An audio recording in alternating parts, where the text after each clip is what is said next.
Hello नमस्कार दोस्तों, आप सभी का स्वागत है एक बार फिर से संभव सीरीज के इस महत्वपूर्ण अध्याय श्रृंखला में।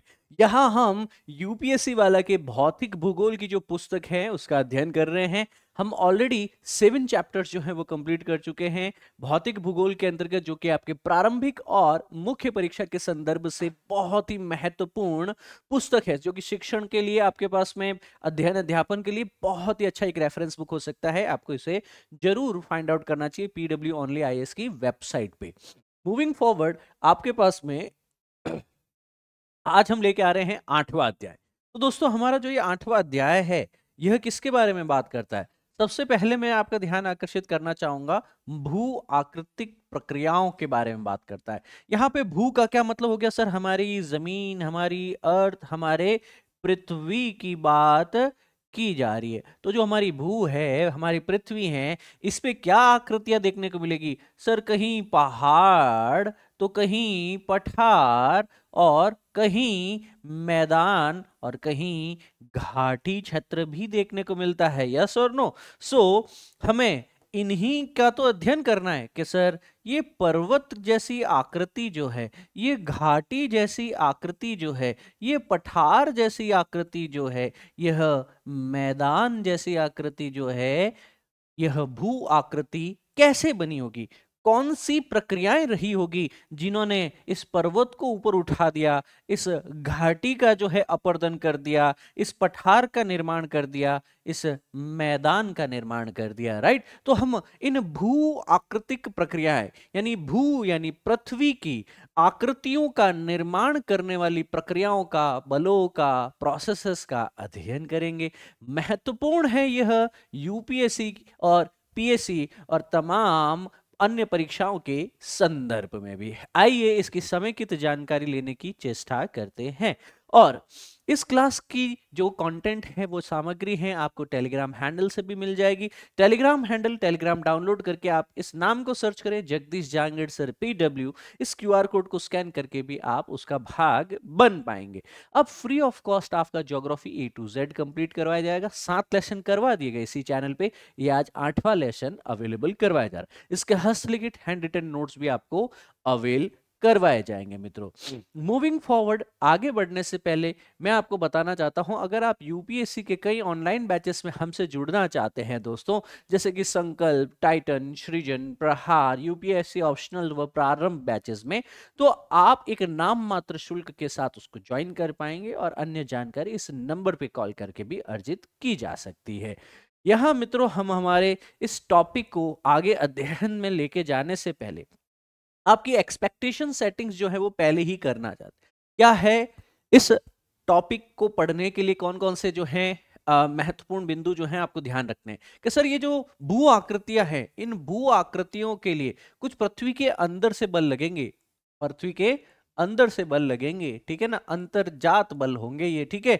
कुछ यहाँ पे तनाव मूलक बल लगेंगे, जो हमारी सतह है उस पे टेंशनल फोर्स होगी, ठीक है, तनाव। कुछ संपीड़न बल लगेंगे, संपीड़न मतलब कंप्रेशनल बल लगेंगे, इन दोनों के बीच में यहाँ पे कंप्रेशन होगा। यहाँ पे दुनिया में जो मुख्य पर्वत श्रृंखलाएं आपको देखने को मिलती हैं, ये पर्वत श्रृंखलाओं का निर्माण कैसे हुआ वह जानकारी मिलेंगे। मुख्य मुख्य आपके पास में एग्जाम्पल्स भी समझेंगे। फिर अंतर्जनित प्रक्रियाओं के उपरांत हम पृथ्वी की सतह के ऊपर कैसे बाह्य बल लगते हैं, जैसे आपके पास में जो भू आकृतियां हैं उस पे हवा से क्या अपर्दन हो सकता है, तो आपके बाह्य बाह्य कारक क्या है, क्या एजेंट्स है जिनके कारण दीर्घकालिक प्रभाव में पहाड़, पठार, मैदान, घाटियां, कैनियन इत्यादि का निर्माण होता है। और लास्ट में जाते हुए इसका एक निष्कर्ष, इन प्रक्रियाओं की व्याख्या को कंक्लूड करते हुए इसके महत्व को समझेंगे। सो अब अगर ये लेसन शुरू कर चुके हो तो अगले 1 घंटा समझ में आ गया हम लोग क्या क्या करने वाले हैं। पृथ्वी के अंदर जो भू आकृतिक प्रक्रियाएं हैं वो 2 बलों से, या तो अंतर्जात बलों से है या फिर आपके बहिर्जात बलों से है। तो इन दोनों बलों को समझेंगे, अलग अलग विवेचनाएं, अलग अलग स्ट्रक्चर्स को समझेंगे, एग्जाम्पल्स, उनके महत्व को समझेंगे, और लास्ट में उसके निष्कर्ष की बात करेंगे। आई गेस ये सब चीजें क्लियर है भी आपको। आगे बढ़ते हैं दोस्तों। यहां दोस्तों सबसे पहले आप हेडिंग लगा देंगे, क्लास के साथ साथ में आप नोट्स भी बना सकते हैं। तो जो सबसे पहला आपके समक्ष यहाँ पे क्लास के अंतर्गत रहने वाला है, भू आकृतिक घटनाओं के बारे में जानकारी लेंगे। तो दोस्तों हमारी जो भू आकृतिक घटनाएं हैं, है ना, तो इन जियोमॉर्फिक प्रोसेसेस की बात करें तो कैसे यह जियोमॉर्फिक प्रोसेसेस स्टार्ट होती है। अगर देखा जाए, इनमें पृथ्वी की सतह को आकार देने के लिए कई सारी प्रक्रियाएं हैं, जैसे कि अपर्दन है, अपर्दन है, अपक्षय है, जिस है ना आपके पास में, अपक्षय है, टेक्टोनिक गतिविधियां भी हो सकती हैं आपके पास में, ठीक है ना, अपक्षय, फिर है सामग्री का परिवहन। तदुपरांत यहां पे आप देख सकते हैं विवर्तनिक एक्टिविटी, जिसको हम टैक्टोनिक एक्टिविटी या टेक्टोनिक गतिविधि भी लिख सकते हैं मित्रों। क्यों लिखा आपके पास में, क्योंकि जो हमारे पृथ्वी है वो अन्य अन्य छोटी मोटी कई सारी अलग अलग प्लेटों के अंदर क्या है, विभाजित है। अब ये सारी प्लेटें जो हैं आपस में टकराती हैं, दूर जाती हैं। इन प्लेट टेक्टोनिक्स के कारण भी हमारी भू आकृतियां, पहाड़, पठार, मैदान, अलग अलग घाटियों का निर्माण होता है। अच्छा, यह सारा अपने आप ही हो रहा है? नहीं सर, इसके लिए आवश्यक होता है भू आकृति के कारक। तो क्या क्या हैं आपके भू आकृति के कारक? तो जो फैक्टर्स हैं जिनके कारण सारी की सारी आकृतियों का निर्माण हो रहा है, उसमें सबसे महत्वपूर्ण क्या है? उनमें सबसे महत्वपूर्ण फैक्टर्स के रूप में दोस्तों आप लिख पाएंगे कि सर सबसे पहले तो लिखिए आप जल। जल जो कि नदियों के अंदर है, आपके पास में नदियां जो है वो लगातार ये काम कर रही हैं, जो कि हिमनदों के अंदर देखने को मिलेगा आपको। हिमनद है, ग्लेशियर्स हैं, उसमें देखने को मिल जाएगा। और क्या है सर? हवा। हवा जो है, क्या यह भी इरोजन करती है, डिपोजिशन करती है, निक्षेपण करती है? Yes sir. बर्फ भी करती है। तो यहाँ पे हो गया आपके पास में, ये बर्फ है वो ग्लेशियर्स के रूप में, और ये नदी जो है आपके जल के रूप में। तीसरा है, इन तीनों के अलावा गुरुत्वाकर्षण और जीवित जीव भी आ जाते हैं।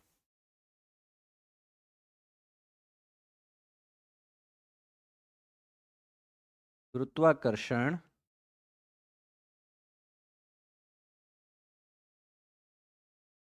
जीवित जीव। अब इन सभी का जो है पृथ्वी की सतह पे बहुत ही महत्वपूर्ण योगदान होता है। हवा से, पानी से, बर्फ से, है ना, लगातार गुरुत्वाकर्षण के प्रभाव, लगातार जो है जीव, है ना, एक कोशी के जीव से लेकर के आपके बहुकोशी के जीव, जैसे मानव मात्र, जैसे सारे पशु पक्षियों के कारण भी लगातार हमारी जो लिथोस्फीयर है, हमारी भू आकृति है, वह बदलाव हो रहा है उसमें।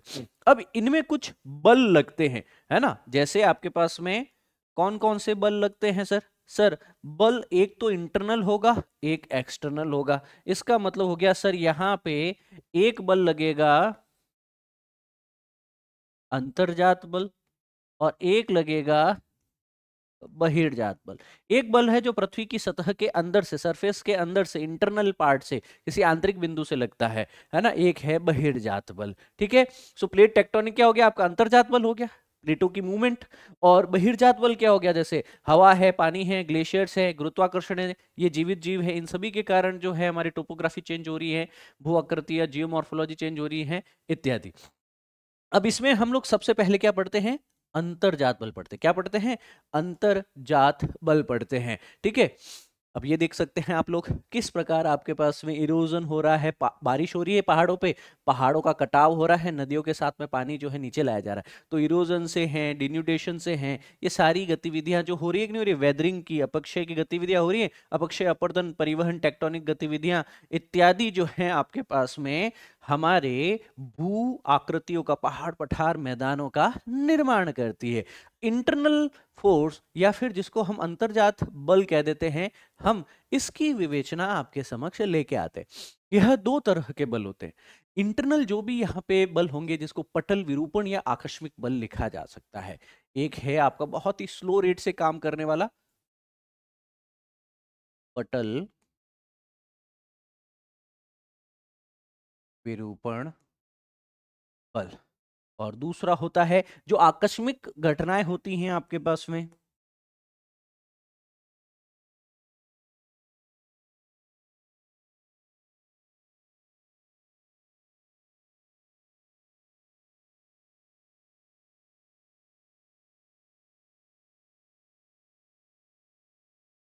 आकस्मिक बल। अब इन बलों के अंदर बेसिकली आपको समझना है कि सबसे पहला है आपका पटल विरूपण बल। तो पटल विरूपण बल को हम डायस्ट्रोफिक फोर्सेस लिखते हैं। क्या लिखते हैं? Diastrophic forces. और जो आपके अकस्मात हैं वो सडन फोर्सेस लिखते हैं। इसको क्या लिखेंगे आप लोग? अकस्मात को क्या लिखेंगे? सडन फोर्सेस लिखेंगे। अब इस डायस्ट्रोफिक और सडन फोर्सेस में क्या, ये पृथ्वी के अंदर से ही बल निकल रहा है, पृथ्वी के अंदर से ही कोई फोर्स है, कोई एनर्जी है जो रिलीज हो रही है। जैसे कि पटल विरूपण जो है वह मुख्य तौर पे आपको देखने को मिलेगा, यह मुख्य तौर पे देखने को मिलेगा प्लेट विवर्तनिक, मतलब प्लेट टेक्टोनिक गति के कारण। तो ये क्यों हो रहा है कि प्लेटें जो है या तो आपस में टकरा रही है, नजदीक आ रही है, या दूर जा रही है, या समानांतर गति हो रही है।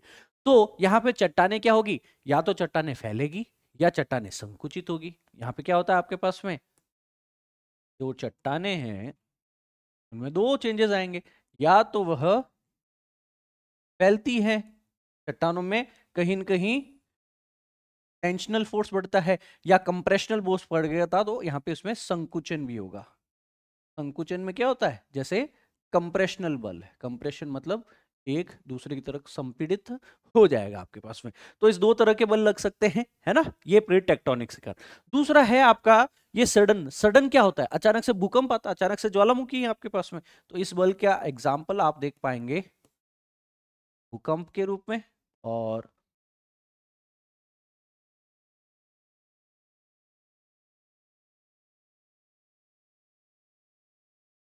ज्वालामुखी उद्गार के रूप में। ठीक है, तो ज्वालामुखी उद्गार कह दो, ज्वालामुखी विस्फोट कह दो। सो इस प्रकार हमारी जो अर्थ है, हमारी जो पृथ्वी है, इस पृथ्वी के अंदर से आपको जो है दो तरह के बल देखने को मिलते हैं। कि एक तो सर ये जो पृथ्वी की जो ये अन्य अन्य छोटी मोटी ये जो प्लेटें हैं, ये प्लेटें हैं क्या कर रही हैं आपके पास में, मूव कर रही हैं सर। इन प्लेटों में क्या हो रहा है, विवर्तनी की गति हो रही है। या तो एक दूसरे की तरफ आ रही हैं तो संकुचन होगा, अगर एक दूसरे से दूर जा रही है तो यहाँ पे फैलाव होगा, यहाँ पे जिसको हम लोग कह सकते हैं एक्सपेंशन होगा। ठीक है। दूसरा, किसी एक आंतरिक बिंदु से क्या हो सकता है आपके पास में, अर्थक्वेक आ सकता है फोकस से, है ना। तीसरा और क्या हो सकता है यहाँ पे कि सर अंदर कहीं आपके पास में मैग्मा चैम्बर में मैग्मा था, पिघली हुई चट्टानें थी, वो बाहर आ गया आपके पास में, ठीक है ना। और उसके कारण भी क्या हो सकता है आपका, यहाँ पे ज्वालामुखी के कारण पहाड़ पठार मैदान बन गए, अर्थक्वेक के कारण भी एक आंतरिक बल है आपके पास में। तो यह सारे हो गए अंतर्जात बल। तो अंतर्जात बल याद रखोगे, एक हो गया है डायस्ट्रोफिक और एक हो गया सडन। पटल विरूपण बल है आपके पास में, वो पटल पे सरफेस पे चट्टानों के फैलाव और संकुचन से जो प्लेट टेक्टोनिक गति के कारण बनता है। दूसरा आकस्मिक बल जैसे कि अर्थक्वेक और आपके ज्वालामुखी विस्फोट इत्यादि गतिविधियों के कारण देखने को मिल जाएगा। अब इसके उपरांत हम जो हमारा पटल विरूपण है इसको थोड़ा सा और अच्छे से एक्सप्लेन करें। पटल विरूपण बल का ही वापस जो है आप नया सब हेडिंग लगा देंगे, है ना। सो इसको थोड़ा सा अच्छे से समझने की कोशिश करते हैं कि किस प्रकार इंटरनल फोर्सेस, पटल विरूपण बल जो है वो धीरे धीरे बदलाव करते हैं। तो जो हमारे पटल विरूपण बल हैं इनको थोड़ा सा अगर हम अच्छे से और जाने मित्रों, ठीक है, तो आपकी हेडिंग लगा देंगे पटल विरूपण डायस्ट्रोपिक फोर्सेस। इसमें दो तरह के बल होते हैं। एक बल होता है एपीरियोजेनेटिक फोर्स। एपीरियोजेनिक फोर्स इसको कहते हैं, महादेशजनक बल इसको कहा जाता है। क्या कहा जाता है? महा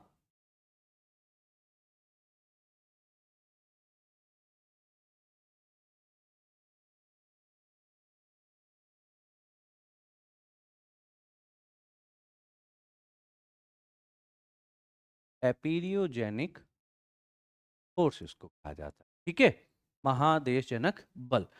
अब दूसरा होता है इसके अंदर, वो होता है पर्वत निर्माणकारी बल जिसको ओरोजेनिक फोर्स कहा जाता है।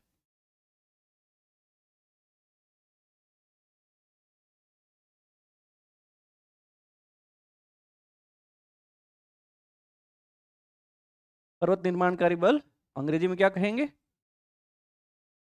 ओरोजेनिक फोर्स इसको कहा जाता है, ठीक है। तो जो ये पर्वत निर्माणकारी बल है या जो ये ओरोजेनिक फोर्स है दोस्तों आपका, ये दोनों ही क्या है, हमारी पृथ्वी की सतह को, पटल को डायस्ट्रोपिक फोर्सेस के माध्यम से, विरूपण बलों के माध्यम से प्रभावित करते हैं। इसको अगर हम थोड़ा सा और अलग आगे जानकारी में ले, सो इस महादेशजनक बल में क्या होता है, सबसे पहले इसकी जानकारी लेते हैं हम लोग। सबसे पहले इसकी जानकारी लेते हैं। महादेशजनक जो बल है हमारे पास में, यह ऊर्ध्वाधर संचालन होता है सतह का। तो पृथ्वी की सतह का क्या होता है, ऊर्ध्वाधर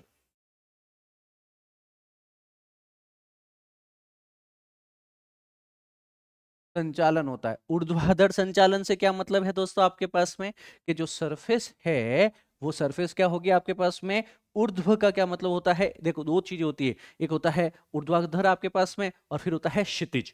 क्षितिज का मतलब होता है हॉरिजॉन्टल, ऊर्ध्वाधर का होता है वर्टिकल। तो यह वर्टिकल मूव करेगी, ये सतह जो है आपके पास में, उसमें या तो कोई चीज ऊपर उठ जा रही है या कोई चीजें नीचे चली जा रही है आपके पास में। तो ऊर्ध्वाधर चीजों के अंदर जो पटल विरूपण होगा पृथ्वी के आंतरिक बलों के कारण, डायस्ट्रोफिक बलों के कारण, सतह या तो ऊपर चली गई या नीचे चली गई, यानी उसका सतह का ऊर्ध्वाधर संचालन हो गया। इसके कारण क्या होगा, अगर ऊपर चली गई तो मैं क्या लिखूंगा कि सर यह हो गया है कोई महाद्वीप है, कोई कॉन्टिनेंट है, वो ऊपर उठ गया तो मैं लिख दूंगा यहां पे हो गया महाद्वीप का उत्थान हो गया। महाद्वीप जो है वो ऊपर की तरफ उठ जाते हैं आपके पास में, कॉन्टिनेंटल राइजिंग इसको कह सकते हैं, है ना। या फिर आपके पास में दूसरा शब्द जो है इसके अंदर उद्भव शब्द भी यूज किया जाता है कि सर महाद्वीपीय उत्थान, महाद्वीपीय उद्भव हो गया, कॉन्टिनेंटल राइजिंग इसको कह सकते हैं। अगर नीचे चला गया तो क्या होगा आपके पास में, इसको अवतलन कहा जाएगा, अवतलन कहा जाएगा। कई सारे एरिया ऐसे, है ना, इन पटल विरूपण डायस्ट्रोपिक फोर्सेस के कारण क्या होता है, नीचे की तरफ धंस जाते हैं, नीचे की तरफ अवतलित हो जाते हैं, अवतलन हो जाता है, तो ये डूब जाते हैं, जलमग्न हो जाते हैं। ऐसा एक एग्जाम्पल बताओ, एक एग्जाम्पल महाद्वीपीय उत्थान का लिखो, महाद्वीपीय उत्थान का एक एग्जाम्पल लिखो। अमेरिका में कोलोराडो, कोलोराडो पठार, जहां पे ग्रैंड कैनियन नाम के घाटियां मिलती है, दुनिया की सबसे गहरी घाटियां, ग्रैंड कैनियन दुनिया की सबसे गहरी घाटियां होती है ये, ठीक है। अवतलन का, अब यहां पे तो क्या हुआ, जमीन जो थी आपके पास में उसमें से कुछ हिस्सा ऊपर की तरफ उठ चुका है, तो यहां पे पठार बना दिया जमीन का, क्या बना दिया, ऊपर की तरफ, है ना, क्षितिज से ऊपर उठ गया। अगर क्या हो, जो जमीन है वह, उसका कुछ टुकड़ा नीचे की तरफ धंस जाए, उसका कुछ टुकड़ा नीचे की तरफ अवतलित हो जाए, तो इसमें आप लोग यहाँ पे एक एग्जाम्पल में लिख लो, इसमें एग्जाम्पल में लिखोगे, आप लोग जानते हो, बताना चाहोगे या मैं ही बताऊं, यहाँ पे लिखोगे आप सुंदरबन, है ना। तो हमारा जो सुंदरबन डेल्टा क्षेत्र है, सुंदरबन का डेल्टा क्षेत्र है, वह जलमग्न क्यों है, वह जलमग्न है महाद्वीपीय अवतलन के कारण, कि कोई हिस्सा था वह इन एपीरियोजेनिक फोर्सेस के कारण इसकी ऊर्ध्व गति नीचे की ओर हो गई। तो जो सतह पहले यहां हुआ करती थी वो सतह नीचे की तरफ धंस गई, और यह सतह अब हो चुकी है, महासागरीय जल जो है इसमें भर चुका है, तो यहाँ पे अब खारा पानी आ चुका है, तो यहाँ पे अभी क्या होगा, आपका मैंग्रोव वनस्पति देखने को मिलती है। कैसी वनस्पति देखने को मिलेगी यहाँ पे, ये पूरा ही क्षेत्र मैंग्रोव वनस्पति जो खारे पानी में भी यहाँ पे ग्रो होगी, मैंग्रोव वनस्पति यहाँ पे देखने को मिलेगी आपको। अब ये खारा पानी जो समुद्र का सॉल्ट वाटर जो है देखने को मिलेगा। समझ में आया। तो एक एरिया को है आपने ऊर्ध्वाधर ऊपर उठा दिया, एक एरिया को आपने ऊर्ध्वाधर जो है नीचे बिठा दिया। ऊपर उठा दिया तो पठार बना दिए, पठारों में कटाव के कारण घाटियां बन जाएगी। एग्जाम्पल यूएसए का कोलोराडो पठार, वहां की ग्रैंड कैनियन घाटियां। और नीचे की तरफ जो है आपके पास में एपीरियोजेनिक महादेशजनक बल जो नीचे की तरफ ऊर्ध्वाधर गति कर दे सतह की, जैसे कि सुंदरबन डेल्टा, यहाँ पे कोलकाता वेस्ट बंगाल वाला जो एरिया है ना, बांग्लादेश वाला जो एरिया, उसके तटीय क्षेत्र में जाओ, गंगा ब्रह्मपुत्र के डेल्टा क्षेत्र में जाओ, जो एरिया है वह समुद्र में डूबा हुआ है, समुद्र का पानी देखो वहां पे अंदर की तरफ तक आता है, और उसके कारण वहां डेल्टा का निर्माण होता है, मैंग्रोव वनस्पति देखने को मिलती है। तो एग्जाम्पल दोनों याद रखेंगे मित्रों, एग्जाम्पल दोनों ही याद रखने हैं, जैसे कि कोलोराडो पठार वाला एग्जाम्पल और सुंदरबन का एग्जाम्पल, दोनों याद रखेंगे।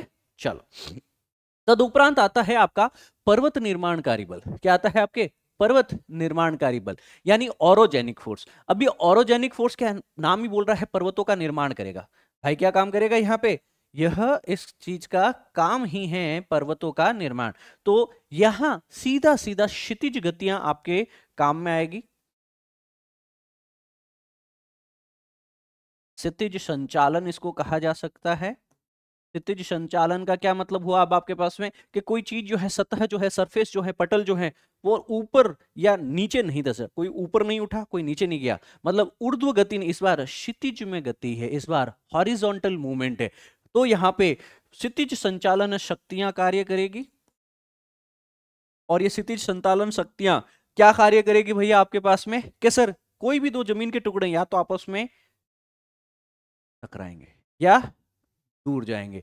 तो सर इनमें या तो दो टुकड़े जब जमीन के आपस में ऐसे एक दूसरे के सामने आ रहे हैं, तो इसके कारण क्या होगा आपके पास में कि या तो इनमें तनाव वाला या संपीड़न वाला होगा। तो यहां पे अगर टकराएंगे तो कंप्रेशन होगा, यानी संपीड़न बल लग गया इसके अंदर।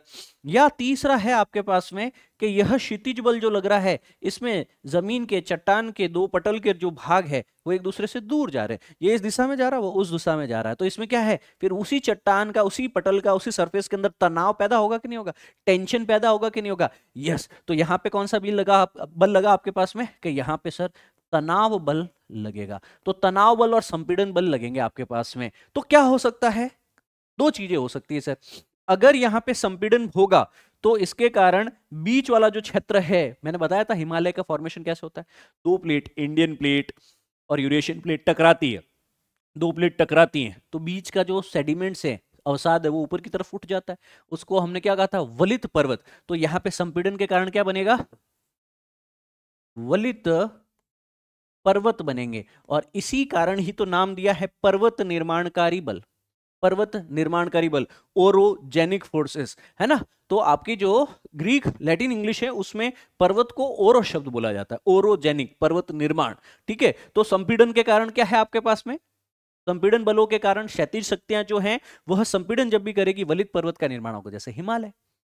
अब अगर आपके पास में तनाव हुआ तो कि एक प्लेट है, एक पटल का, एक क्रस्ट का हिस्सा है, उसमें तनाव हुआ, ये भाग इधर जा रहा है, ये भाग इधर जाता, तो बीच में से टूटेगा ना पहले, फिर इधर उधर जाएगा। यस, तो इसके कारण भ्रंश का, इसके कारण भ्रंश का,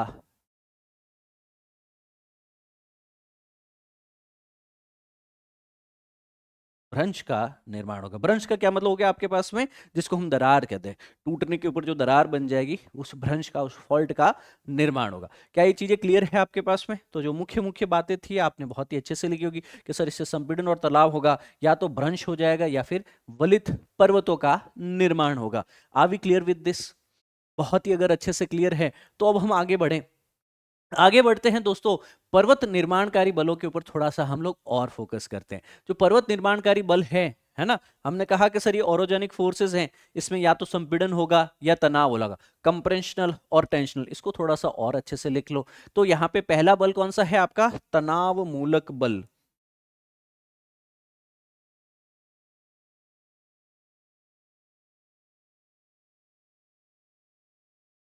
है ना। और दूसरा कौन सा है, संपीड़नात्मक, कंप्रेशनल फोर्स, संपीड़नात्मक बल। अब इन दोनों से क्या चीज सीखने को मिलेगी सर हमें, सर इन दोनों से ये चीज देखने को मिलेगी कि सर तनाव कब होता है, जब भी आपको जो करना होता है आप वो नहीं करते हो, या आप उसके ठीक उल्टा करते हो। तो ये जब विपरीत दिशा में कार्य किया जाता है, जब एक स्लैब है वो टूट करके दो ऑपोजिट डायरेक्शन में जा रहा है, तो विपरीत दिशाओं में यहाँ पे जब भी कार्य किया जाता है, विपरीत दिशा में जब भी बल लगता है, तो तनाव मूलक बल कहलाता है। क्या है आपके पास में,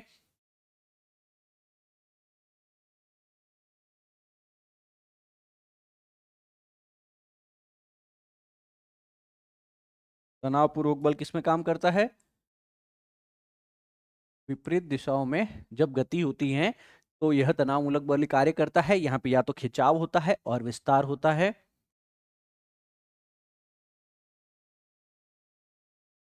जो में खिंचाव होगा इसके कारण एक्सपेंशन होगा उनका, विस्तार भी होगा चट्टानों का, और अंत में जो है आपको देखने को मिलेगी भ्रंश। क्या देखने को मिलेगी, एक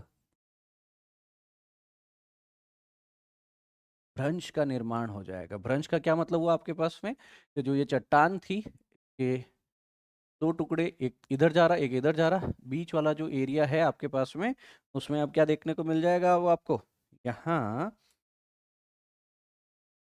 तो ये हमारा बीच वाला एरिया है, यहाँ पे एक भ्रंश का निर्माण हो जाएगा। किसका निर्माण हो जाएगा, कट लग गया भैया इसके अंदर। ओ,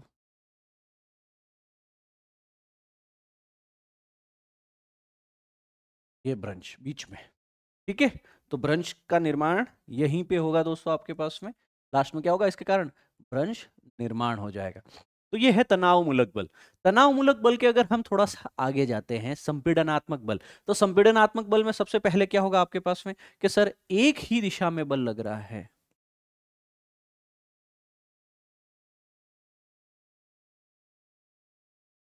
जब एक जो चट्टान है, एक ही दिशा में अगर यहां पे दोनों तरफ से बल लगेगा तो क्या होगा, पर्वत निर्माण होगा आपके पास में। क्या होगा,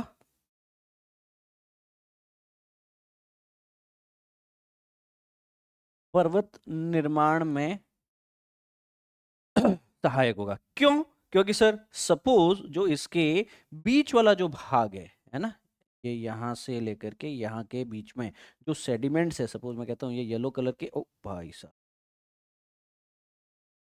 कुछ तो गड़बड़ी रह गई रे बाबा। पूरा क्लोज करना पड़ता है, नहीं तो ये अगर ओपन होता है ना कहीं से भी बाहर से। सपोज ये बीच वाला एरिया यहाँ पे सेडिमेंट्स थे। अब जब इन दोनों दिशाओं से बल लगेंगे, जब इन दोनों दिशाओं से यहाँ पे बल लगेंगे तो उस कंडीशन में क्या होगा, ये जो सेडिमेंट्स हैं यह सेडिमेंट्स ऊपर की तरफ उठ जाएंगे। ये सेडिमेंट्स क्या करेंगे आपके पास में, ऊपर की तरफ उठ जाएंगे। पहले यहाँ से, यहाँ से, यहाँ, यहाँ से यहाँ। सो यह एक प्रॉपर आपके पास में बीच में वलित पर्वत आपको देखने को मिल जाएंगे। क्या देखने को मिलेंगे, वलित पर्वत, ठीक है। तो ये फोल्ड माउंटेन्स क्यों बने आपके पास में कि सर जो दो प्लेटें थी उनमें एक ही दिशा में बल लग रहा था। ये प्लेट भी इधर मूव हो रही है, ये प्लेट भी इधर मूव हो रही है। जब एक ही दिशा में बल लग रहा है, कंप्रेशनल बल है, बीच वाले जो सेडिमेंट्स है वो ऊपर की तरफ क्या हो जाएंगे, वलित ऊपर की तरफ फोल्ड हो जाएंगे। दे विल राइज अपवर्ड, और यहाँ पे पर्वत श्रृंखलाओं का निर्माण हो जाएगा। समझ में आया आपके पास में। तो ओरोजेनिक फोर्सेस बहुत ही अच्छे से समझ में आया। टेंशनल फोर्स तनाव मूलक है, संपीड़नात्मक बल जिसे कंप्रेशनल फोर्सेस कहा गया, ये विपरीत दिशा में लग रहा है, खिंचाव पैदा कर रहा है, लास्ट में एक ब्रंच, एक फॉल्ट, एक दरार का निर्माण हो जाएगा। जबकि आपके पास में संपीड़नात्मक बल जो होंगे वह किधर, एक ही दिशा में लग रहे हैं, तो बीच में जो भी माल मटेरियल होगा वो ऊपर की तरफ उठ करके वलित पर्वतों का, फोल्ड माउंटेन्स का निर्माण करेगा। तो जो यहाँ पे वलन है इनको क्या कहा जाएगा, वलित पर्वत, फोल्ड माउंटेन्स। ये क्या है आपके, वलित पर्वतों के निर्माण में सहायक है ये कंप्रेशनल फोर्स। भ्रंश की जानकारी लेते हैं। देखिए ये जो भ्रंश है आपका, फॉल्ट है ना दोस्तों आपके पास में, ये बहुत ही शानदार घटना है। इसको जिसने समझ डाला लाइफ उसकी झींगा लाला। समझोगे, अच्छे से समझो फिर बेटा। सबसे पहले आप एक कॉपी का फ्रेश पेज लीजिए और वहां पे इस डायग्राम को बनाना शुरू कर दीजिएगा दोस्तों।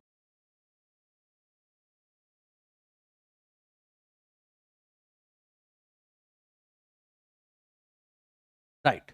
अब इसी प्लेन पे जाते हुए थोड़ा सा यहां से जगह छोड़ना, थोड़ी सी ही जगह छोड़ना, ज्यादा मत छोड़ देना, ठीक है।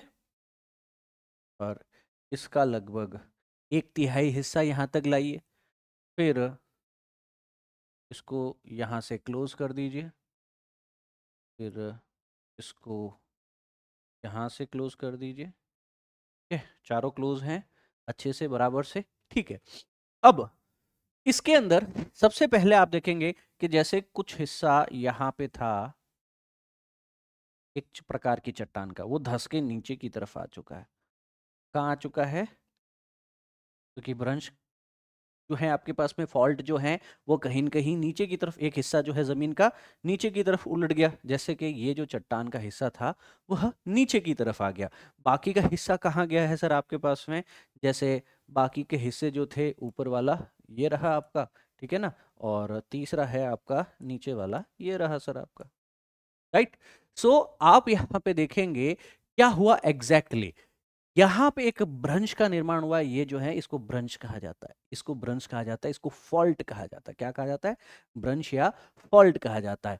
एग्जैक्टली exactly ये वाला जो यहाँ पे, इसको 3D भी बना सकते हैं क्या, can we make it 3D। बिल्कुल सर।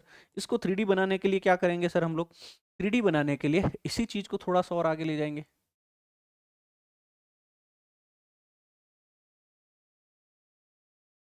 इसी चीज को थोड़ा सा और वापस आगे लेके चले जाओ। ठीक है, इसी चीज को वापस थोड़ा सा और आगे लेके चले जाओ, पर याद रखना इस बार क्योंकि ये एंगल ऐसे आएगा। ठीक है। सो यहाँ पे जैसे हम सब जमीन पे घास उगा देते हैं, थोड़ी क्या उगा देते हैं, ये यहाँ पे घास उगा दी हमने।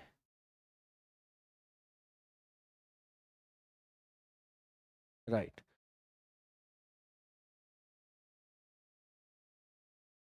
यहाँ पे भी घास उगा दी, यहाँ पे भी।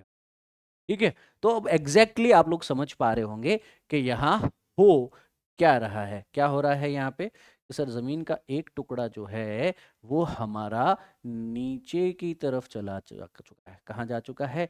नीचे की तरफ चला जा चुका है। ठीक है। वापस थोड़ा सा मेहनत है पर डायग्राम अच्छा बन जाएगा, तो के लिए जो भी मेहनत हो ना, एक काम अच्छे हो। राइट। डन।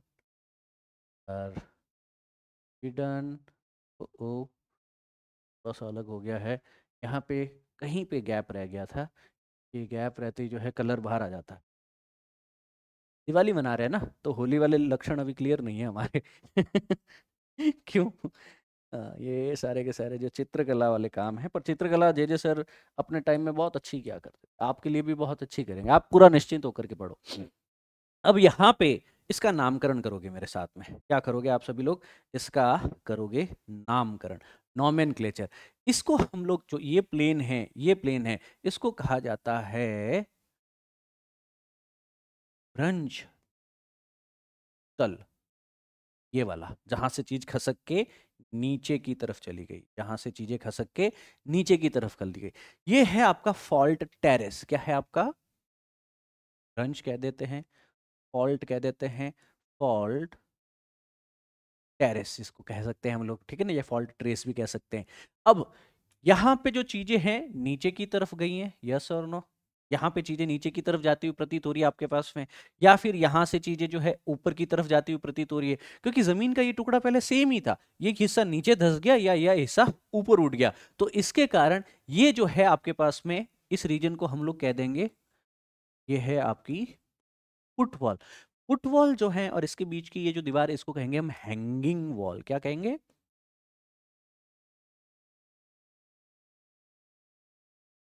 हैंगिंग वॉल होगी आपके पास में, और ये है फॉल्ट प्लेन।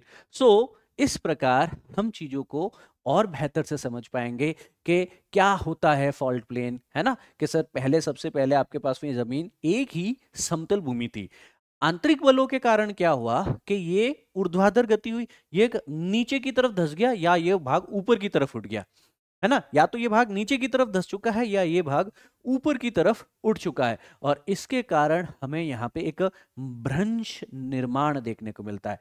किसका निर्माण देखने को मिलता है? भ्रंश निर्माण देखने को मिलता है। ये जो है आपके पास में चीज, इसे हम भ्रंश कहें, पटिया कॉलिंग। इसको थोड़ा सा एक अलग सा ही कलर दे देते हैं, यह है आपका भ्रंश।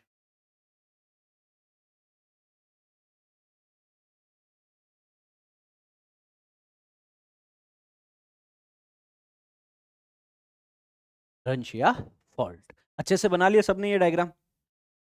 राइट। तो जो चट्टाने भी देख पा रहे हैं, इधर की चट्टान जो ऊपर थी इसके बराबर होनी चाहिए, तो वो नीचे आ चुकी है। इधर की चट्टान जो इसके बराबर होनी चाहिए, तो वो नीचे आ चुकी है। ये येलो वाली नीचे आ चुकी है। ठीक है ना? या फिर हम ये कह सकते हैं कि ये वाला भाग ऊपर उठ गया है आपके पास में, है ना?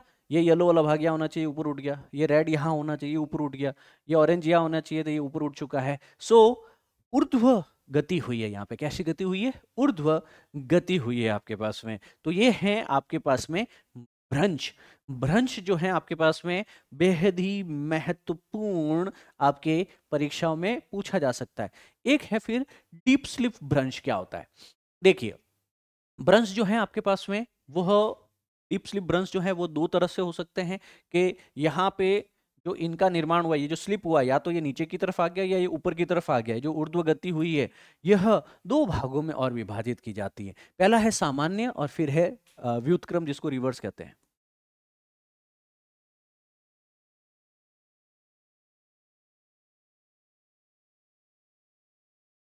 सामान्य भ्रंश या फिर व्युत्क्रम भ्रंश। ठीक है, अब व्युत्क्रम भ्रंश और सामान्य भ्रंश में क्या अंतर हो सकता है, इसकी जानकारी हम लेने की चेष्टा करते हैं।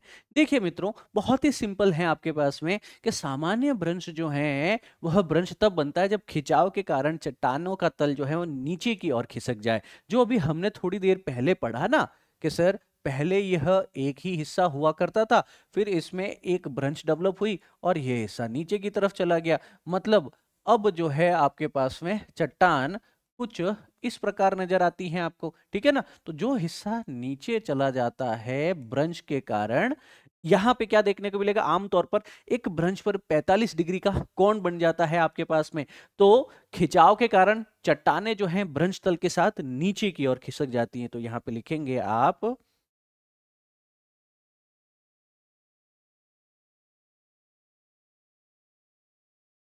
खिंचाव के कारण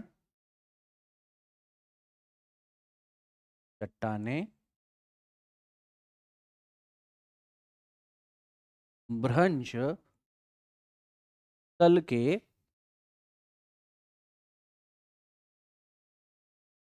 नीचे की और खिसक जाती है। अच्छा, नीचे की तरफ तो खिसक ही जाती है और आमतौर पर भ्रंश तल से 45 डिग्री के कोण पे होती है। कितने पे? यह जो भ्रंश तल से 45 डिग्री के कोण पर होती है, तो ये है आपका सामान्य भ्रंश जिसको हम नॉर्मल फॉल्ट कह सकते हैं। एग्जाम्पल देगा कोई, कैलिफोर्निया है, अमेरिका के अंदर सीरा नेवाडा है, डेथ वैली है, तो वहां पे आपको देखने को मिलेगा।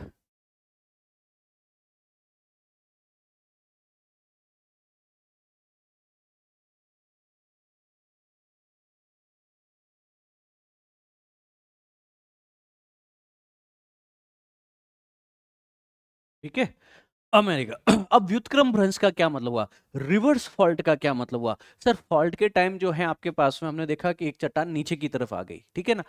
कैसा हो निर्माण कि जब दोनों खंडित चट्टानें एक दूसरे की ओर बढ़ती रहे, यानी संपीड़न बल लगे, तो जब संपीड़न बल लगेगा तो थ्रस्ट पैदा होगा, और जब थ्रस्ट पैदा होगा तो क्या होगा आपके पास में, एक भाग ऊपर की तरफ उठ जाएगा, एक भाग ऊपर की तरफ उठ जाएगा। तो ये चीज कब हो रही है मित्रों, इस चीज के होने के लिए, जैसे यह एक बड़ी चट्टान का हिस्सा है, यहाँ पे ये चट्टान का भाग और ये चट्टान के भाग दोनों एक दूसरे की तरफ आ रहे हैं। इसके फलस्वरूप क्या होता है आपके पास में कि सर ये वाली जो चट्टान है वह ऊपर उठ चुकी है।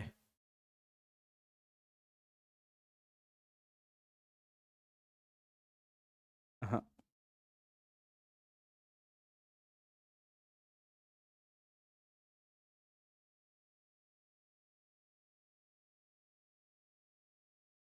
ये चट्टान क्या कर चुकी है, इसके कारण ऊपर उठ चुकी है, ठीक है ना। तो इसको हम लोग क्या कहेंगे आपके पास में, व्युत्क्रम, रिवर्स ब्रंश। क्योंकि जनरली फॉल्ट में क्या होता है, एक चीज नीचे की तरफ चली गई है, चट्टाने नीचे की ओर खिसक जाती है। जबकि यहाँ पे रिवर्स फॉल्ट में क्या होगा कि यहाँ दोनों खंडित चट्टाने एक दूसरे की ओर बढ़ती है और संपीड़न के कारण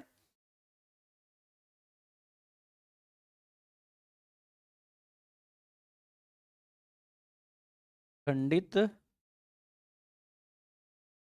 चट्टानों में संपीड़न के कारण चट्टान, जो भ्रंश है, जो फॉल्ट है, जो दरार है, भ्रंश से ऊपर की ओर, देखो भ्रंश से ऊपर की ओर, ऊपर की ओर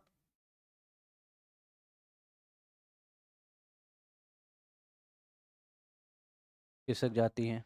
तो ये है व्युत्क्रम, है ना, रिवर्स हो गया। जनरली जो है चट्टान नीचे जाती है, यहाँ पे ऊपर आ गई, जैसे हमारे हिमालयाज में हुआ है। हिमालयाज में क्या हुआ है, हिमालयाज में जो थ्रस्ट बाउंड्री है, जिसको मेन हिमालयन थ्रस्ट बाउंड्री भी कहते हैं, एग्जाम्पल है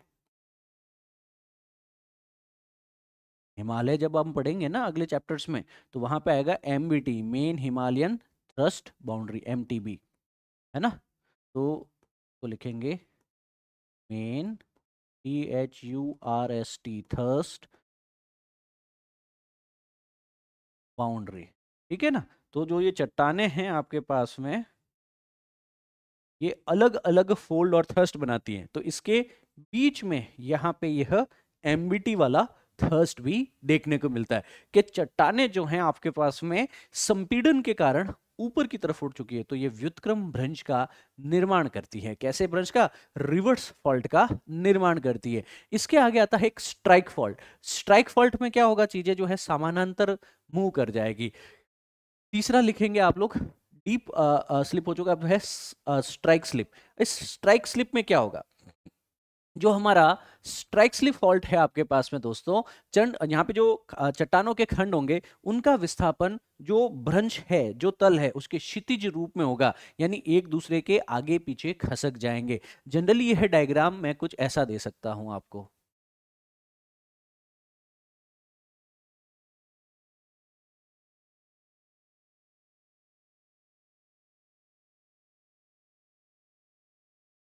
ये सपोज एक चट्टान है, एक जमीन का हिस्सा है ना। अगर यहाँ पे किसी भी प्रकार का स्ट्राइक स्लिप होता है, तो क्या होगा? स्ट्राइक स्लिप के समय चट्टानों का विस्थापन भ्रंश के क्षितिज रूप में होगा, और क्षितिज रूप से होता है तो वो एक दूसरे के आगे खसक जाती है। एक दूसरे के आगे कैसे खसक पाती हैं दोस्तों आपके पास में?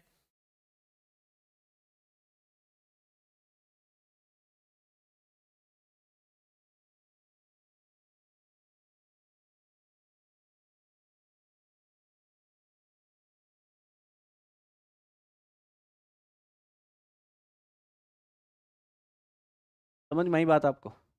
ये चीजें क्या हुई आपके पास में? ये थोड़ा ऊपर चला गया, ये थोड़ा नीचे चला गया। That's it. मतलब अब ये एक ही चट्टान का हिस्सा जो था, वह चट्टान के विस्थापन जो है वह भ्रंश तल के साथ में हो गया। किसके साथ में हुआ है? लिखो,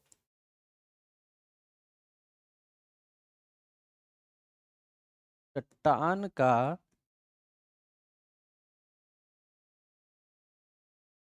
विस्थापन भ्रंश तल के साथ हुआ है। अच्छा, भ्रंश तल के साथ में कैसे हुआ है? क्षितिज रूप से हुआ है।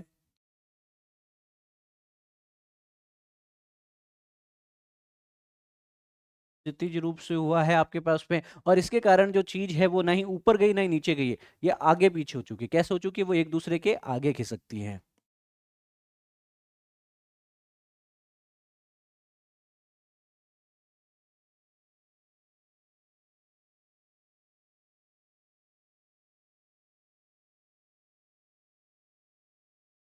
वह एक दूसरे के आगे खिसकते हैं। इसका कोई एग्जांपल देना चाहेगा? ऐसा कहीं देखने को मिला है आपको? यूएसए में सैन एंड्रियस है ना, इजराइल और जॉर्डन के बीच में भी है आपके पास में डेड सी, वहां पे आपको स्ट्राइक स्लिप फॉल्ट देखने को मिलते हैं। एग्जांपल लिखो, यूएसए, इजराइल, यहाँ पे है सैन एंड्रियस फॉल्ट। तो सैन एंड्रियस फॉल्ट कैसा है? स्ट्राइक स्लिप फॉल्ट है आपके पास में। इजराइल कैसा है आपके पास में? इजराइल और जॉर्डन की, जॉर्डन जो है उसकी बाउंड्री पे आपको देखने को मिलेगा डेड सी। तो जो डेड सी किस में बना हुआ है? स्ट्राइक स्लिप फॉल्ट में बना हुआ है, याद रखेंगे। तो मृत सागर जो है वो स्ट्राइक स्लिप फॉल्ट है आपके पास में। एग्जाम्पल बहुत ही महत्वपूर्ण। अब इसके अलावा एक और आता है सोपानी भ्रंश। जब यहाँ पे जो भ्रंश है, जो भ्रंश की एक श्रृंखला उत्पन्न हो जाए, जैसे टूट के थोड़ा नीचे आया, इसके नीचे कैसा और नीचे आया, इसका नीचे कैसा और नीचे आया, मतलब क्या हो गया गुरु के?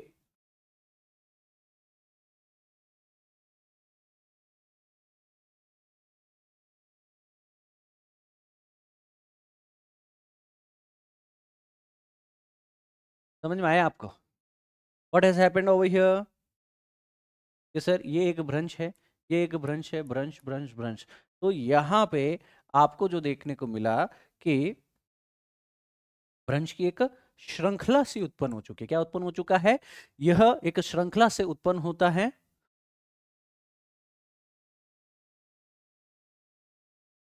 भ्रंशों की एक श्रृंखला से उत्पन्न होता है। क्या है ये? सोपानी, सोपानी ब्रंच, स्टेप फॉल्ट कह सकते हैं। ये स्टेप्स ही तो है, ये सोपान की तरह है कि नहीं? They are just like a steps, yes और नो? क्योंकि जैसे ही इनके अंदर मूवमेंट हुई ये नीचे चला गया, फिर इनमें मूवमेंट हुई ये नीचे चला गया, इनमें मूवमेंट हुई और ब्रंच बना ये नीचे चला गया, और ब्रंच बना और ये नीचे चला गया। तो ब्रंचों की एक श्रृंखला से उत्पन्न होता है आपके पास में, और तलों की ढलान एक ही दिशा में है, यस और नो? तो यहां पे लिखेंगे जो तल बन रहे हैं, तलों की जो ढलान है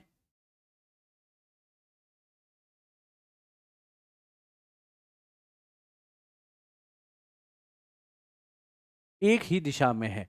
अब सभी नीचे की ओर धंसने वाले ब्लॉकों का जो है विस्थापन तो हो गई, सीढ़ी नुमा प्रभाव यहां पे उत्पन्न होता है।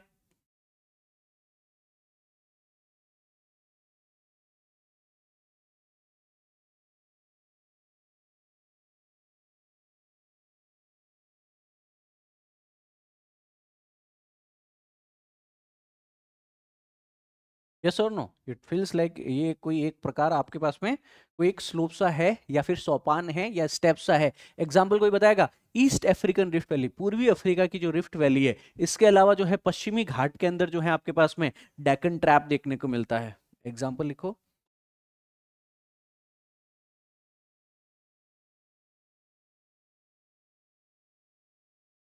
ईस्ट अफ्रीकन रिफ्ट वैली, और ईस्ट अफ्रीकन रिफ्ट वैली के अलावा हमारा डेक्कन ट्रैप, है ना? डेक्कन ट्रैप जो है हमारे दक्षिण भारत के अंदर पश्चिमी घाट के आसपास में देखने को मिलता है। यह भी आपके सोपानी ब्रंश ही है। ये भी क्या है आपके पास में? फॉल्ट से बना हुआ है। किससे बना हुआ है? फॉल्ट से बना हुआ। पर फॉल्ट जो है वो कैसे है आपके पास में? सोपान के रूप में, एक स्टेप के रूप में देखने को मिलते हैं। इसके अलावा एक और प्रकार का ब्रंश होता है जिसे क्रिस्टल ब्रंश कहते हैं, क्रिस्टल फ्रैक्चर कहते हैं। और कुछ नहीं है आपके पास में, जो क्षितिज या लंबवत रूप से कार्य करने वाले जो तनाव और संपीड़न बलों के कारण चट्टानों का विस्थापन होता है, उसे ही क्रिस्टल फ्रैक्चर कहा जाता है। कोई ज्यादा नहीं है इसमें, या तो जॉइंट बनेगा या फॉल्ट होगा। क्या बनेगा आपके पास में? या तो जॉइंट बनेगा या फिर फॉल्ट का निर्माण होगा। तो जॉइंट जो है क्रिस्टल चट्टानों में फ्रैक्चर, जहां कोई महत्वपूर्ण संचलन नहीं होता है वहां पे तो जॉइंट बन जाता है आपके पास में, ठीक है ना? कोई ज्यादा इंपॉर्टेंट नहीं है। अब फॉल्ट जो है हम ऑलरेडी पढ़ चुके हैं, जब चट्टानों में उल्लेखनीय विस्थापन हो, ऊपर नीचे होता है आपके पास में, तो इसे भ्रंश कहा जाता है ना। तो चट्टानों में जो उल्लेखनीय विस्थापन है उसे हमने क्या कह दिया है आपके पास में? विस्थापन को भ्रंश कह दिया है। डायग्राम वही रहेगा इसका, क्रिस्टल का डायग्राम जो है हमने ऑलरेडी बनाया हुआ है, ये यही डायग्राम रहेगा। ये क्रिस्टल ब्रंश ही है। ये क्या है आपके पास में? क्रिस्टल ब्रंश है। तो क्रिस्टल चट्टानों में फ्रैक्चर, कोई आपके पास में कोई महत्वपूर्ण चट्टान संचालन नहीं होगा, तो ज्यादा अगर मूवमेंट नहीं है तो जॉइंट देखने लग जाएगा। अगर ज्यादा यहाँ पे संचालन हुआ है ऊपर नीचे, तो एक पूरा भ्रंश, एक पूरी दरार देखने को मिलेगी आपको, ठीक है? तो इस प्रकार हमने यह कंप्लीट किया। अब हम लोग जो है लास्ट जो एग्जाम्पल पढ़े हैं उस एग्जाम्पल पे आ जाते हैं, कि लास्ट एग्जाम्पल में हमने सोपानी ब्रंश में लिखा है ईस्ट अफ्रीकन रिफ्ट वैली। तो इस ईस्ट अफ्रीकन रिफ्ट वैली के बारे में थोड़ा और जानते हैं। देखिए, हमारी अफ्रीका जो है महाद्वीप, इसकी पूर्वी अफ्रीका ईस्टर्न अफ्रीका वाला भाग जो है वो एक घाटी के रूप में जो है विभाजित हो रहा है, और दो अफ्रीकाओं में विभाजन हो रहा है। तो लिखेंगे आप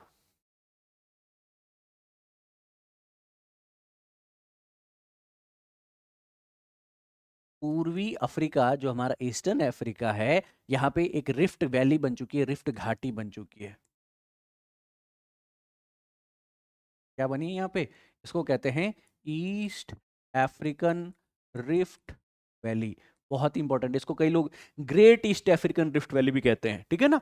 अब ये क्या कर रही है, पूरा का पूरा जो अफ्रीकन महाद्वीप है उसे दो भूभागों में विभाजित कर रही है। यह पूरे के पूरे अफ्रीका को दो भागों में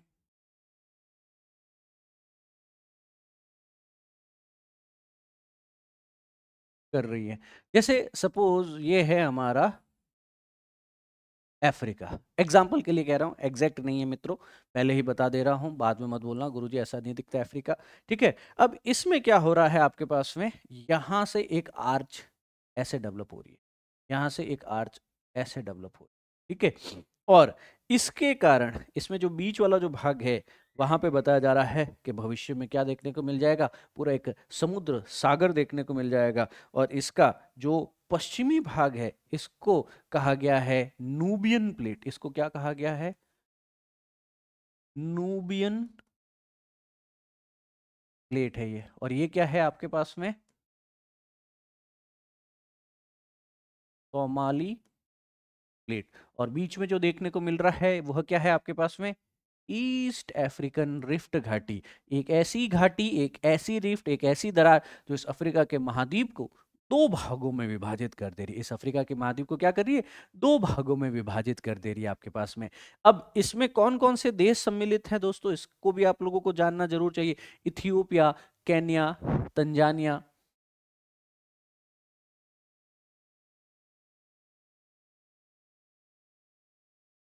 इथियोपिया, केन्या, तंजानिया। देखिए ये बहुत ही इंपॉर्टेंट है क्योंकि हॉर्न ऑफ अफ्रीका के सारे ही देश इसमें आगे, जैसे युगांडा है, रवांडा, बुरुंडी, मालावी भी इसमें साथ में ले लो आप फिर, है ना। ये तो हॉर्न ऑफ अफ्रीका वाला हो गया। फिर है युगांडा, रवांडा, केन्या। इसके अलावा एक और कोई देश याद आ रहा है तुमको जो इसके अंतर्गत हो, मालावी भी होगा इसमें, मालावी चेक कर लेना, होना चाहिए। तो मुख्य मुख्य आपके पास में ये देश हैं जो इस ईस्ट अफ्रीकन रिफ्ट वैली वाले क्षेत्र के अंतर्गत आ जाते हैं। अब इन प्लेटों में क्या हो रहा है, मूवमेंट हो रहा है आपके पास में, परत में खिंचाव होगा। क्यों खिंचाव नहीं होगा, क्या खिंचाव होगा, क्योंकि सर ये परत, ये प्लेट इधर जा रही है और ये प्लेट इधर जा रही है, और बीच में जो है एक दरार, एक रिफ्ट, एक घाटी बन जा रही है। प्लेटों में विचलन हो रहा है, खिंचाव हो रहा है आपके पास में। इसका परिणाम क्या होगा, किसी भी चीज का जो परिणाम है ना दोस्तों, दो चीजों में हो सकता है, एक तो पॉजिटिव हो सकता है, एक नेगेटिव हो सकता है। यस और नो। सर पॉजिटिव परिणाम क्या हो जाएगा, आप ही बता दीजिएगा। सर पॉजिटिव परिणामों में तो ये होगा कि तट रेखाएं और व्यापार के नए अवसर होंगे। अब इन राज्यों को भी भविष्य में, आज से कई सैकड़ों साल, हजारों साल बाद में नई तट रेखा होगी, तो तट रेखा मतलब व्यापार के अवसर।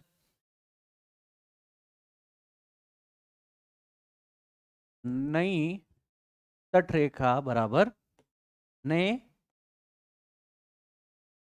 व्यापार के अवसर होंगे आपके पास में। ठीक है, क्या ये एक सकारात्मक है बात, बिल्कुल सर। नकारात्मक क्या होगा कि सर जब भी ये प्लेटें मूव होती हैं तो भूकंप आते हैं, ज्वालामुखी आते हैं, भूवैज्ञानिक खतरे होते हैं। भूकंप आएंगे, ज्वालामुखी आएंगे, और भी अन्य भू वैज्ञानिक कई खतरे रहते हैं। जियोलॉजिकल कई डिजास्टर्स यहाँ पे अफ्रीका में हो सकती है। ठीक है ना, तो यहाँ पे आप लोगों ने अच्छे से समझ लेना है। जो भी आप पढ़ रहे हो उसे माइंड मैप की फॉर्मेट में पढ़ो, जो भी आप लिख रहे हो माइंड मैप की फॉर्मेट में याद करो तो ज्यादा याद होगा। तो यहाँ पे तो क्या है, टेंशनल फोर्स है, प्लेट एक दूसरे से दूर जा रही है, तनाव बल लग रहा है। क्या कंप्रेशनल फोर्स भी लग सकता है, यस। कंप्रेशनल फोर्स लगेगा तो क्या होगा मित्रों, जब भी कंप्रेशनल फोर्स लगेगा, संपीड़नात्मक बल लगेगा, चट्टानों की परतें एक साथ कहीं न कहीं जो है उन पे दबाव महसूस होगा और विकृति और वलन उत्पन्न होगा। क्या होगा, लिखिएगा।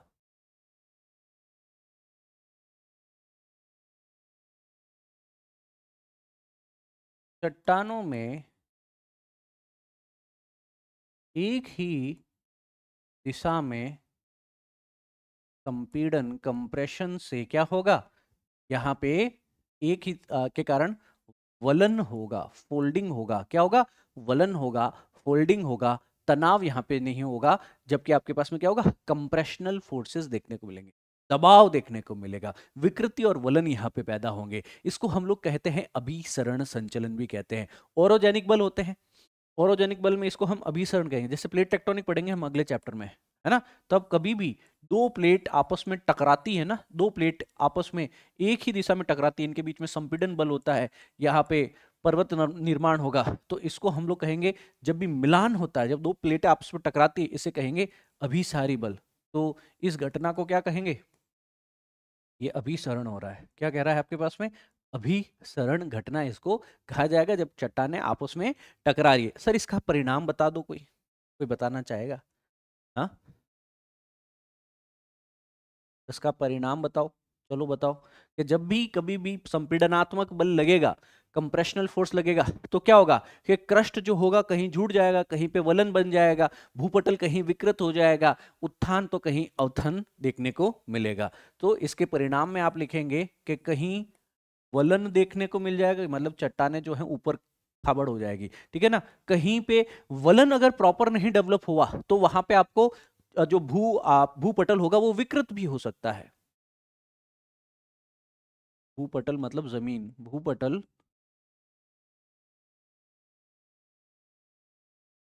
विकृत भी हो सकता है। इसके अलावा और क्या हो सकता है? कुछ एरिया ऊपर उठ गए, उत्थान हो गया, कुछ एरिया नीचे चले जाएंगे। तो कुछ एरिया, देखो ये ऊपर की तरफ उठ गया, तो कुछ एरिया नीचे की तरफ चल गए। तो यहाँ पे कुछ एरियाज का उत्थान हो जाएगा, व कुछ एरियाज का नीचे की तरफ चले गए तो अवतलन हो जाएगा। ठीक है।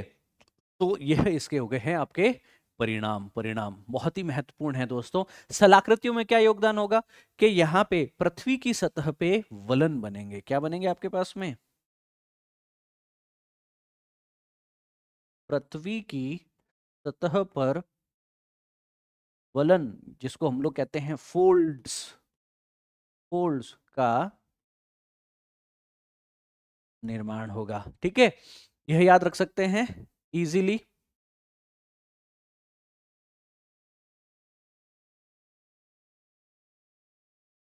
चलो आगे बढ़ते हैं दोस्तों। Let us move forward. तो कंप्रेशनल से क्या क्या चीजें हो सकती हैं? संपीड़नात्मक बल से क्या होगा? अभिसरण संचलन क्या होगा? उसका परिणाम क्या होगा? और पृथ्वी की सतह पे क्या कार्य होगा? वह आपको अच्छे से समझ में आ चुका है। इसके उपरांत वलन जब भी होगा, तो हमने लिखा कि सर कुछ एरिया का उत्थान हो जाएगा, कुछ एरिया का अवतलन हो जाएगा। तो इसको थोड़ा सा समझते हैं कि सर वलन के प्रकार क्या हो सकते हैं। अपनति और अभिनति लिखो।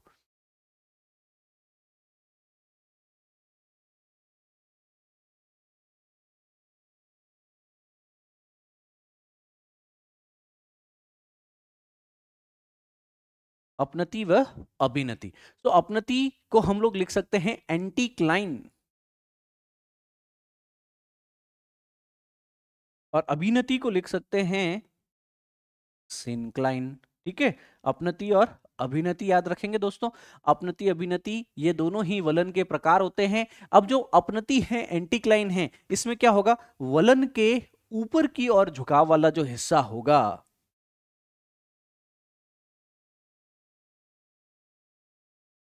वलन के ऊपर की ओर झुकाव का हिस्सा, इसको ही हम लोग क्या नाम दे देंगे आपका? कि सर यह अपनति है, यह एंटीक्लाइन है आपके पास में। ठीक है। और दूसरा है अभिनति। अभिनति क्या होगा? जो आपके पास में जो ये एंटीक्लाइन क्या है आपके पास में? सॉरी, ये जो सिंक्लाइन है, यह वलन के नीचे की ओर झुके हुआ हिस्सा होगा आपके पास में। इसका ठीक वलन के नीचे की और झुका हुआ हिस्सा है ये। ठीक है। तो अब इसका एक डायग्राम बना ले हम। एक डायग्राम बना लो, चलो पहले डायग्राम बनाओ।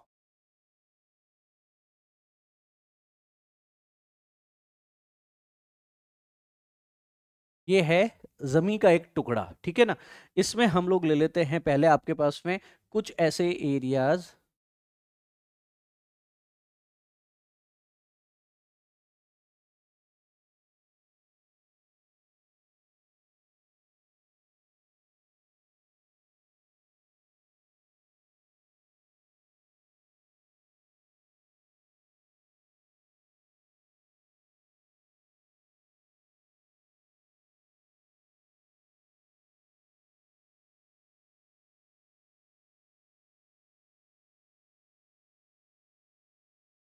ठीक है।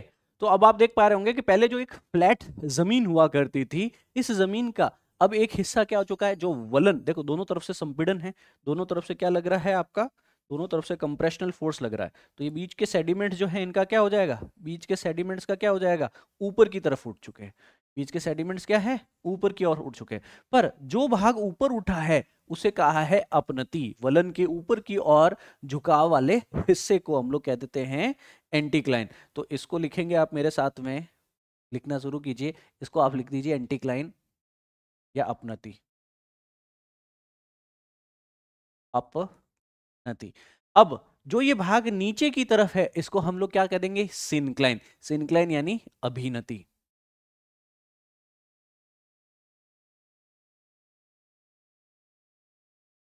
याद रखेंगे इतना सा, बहुत ही बेसिक सा है बच्चा ये तो। ठीक है। तो आपके अभिनति व अपनति, एंटीक्लाइन और सिनक्लाइन क्या होते हैं यह याद रखना है। ऊपर उठा हुआ भाग एंटीक्लाइन है, नीचे उठ जो चला गया वो सिनक्लाइन, अभिनति वाला भाग हो जाएगा। अब जो हमारे फोल्ड्स हैं वो संरचना में कई प्रकार के हो सकते हैं, कारण उनका महत्व जो है इतना ज्यादा डिटेल में नहीं जाना, अपने ज्योग्राफी ऑप्शनल नहीं पढ़ रहे हैं, हम पढ़ रहे हैं ज्योग्राफी को जीएस की तरह से। तो जब भी हमारे पास में ऐसा कुछ ऑप्शन आएगा कि सर जैसे प्लेट टेक्टोनिक्स के अंतर्गत ये देखने को मिलेगा कि जब भी प्लेटें टकराती हैं तो क्या होगा, कि सर जब भी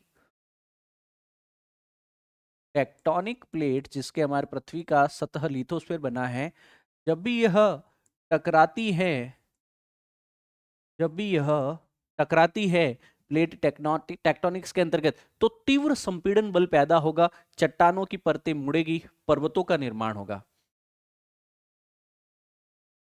तीव्र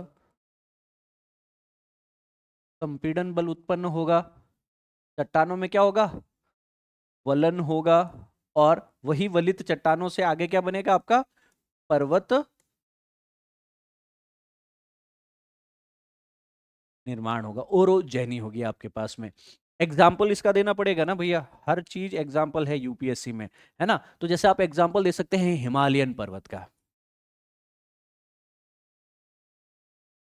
हिमालयन माउंटेन रेंजेस, है ना, हिमालय पर्वत श्रृंखला। तो जो हिमालय पर्वत श्रृंखला है यह किससे बनी है भैया आपके पास में, कि सर एक तो है आपके पास में भारतीय प्लेट, और दूसरी है आपकी यूरेशियन प्लेट। भारतीय और यूरेशियन, इन दो प्लेटों के अभिसरण से, दो प्लेटों के टकराव से, तीव्र संपीड़न से ही जो वलन पैदा हुआ उससे जो पर्वत बने हिमालय पर्वत है। एक और एग्जांपल दे देते हैं, थोड़ा सा और अच्छे से समझ में आ जाएगा आपको, जैसे कि अपलेशियन माउंटेन।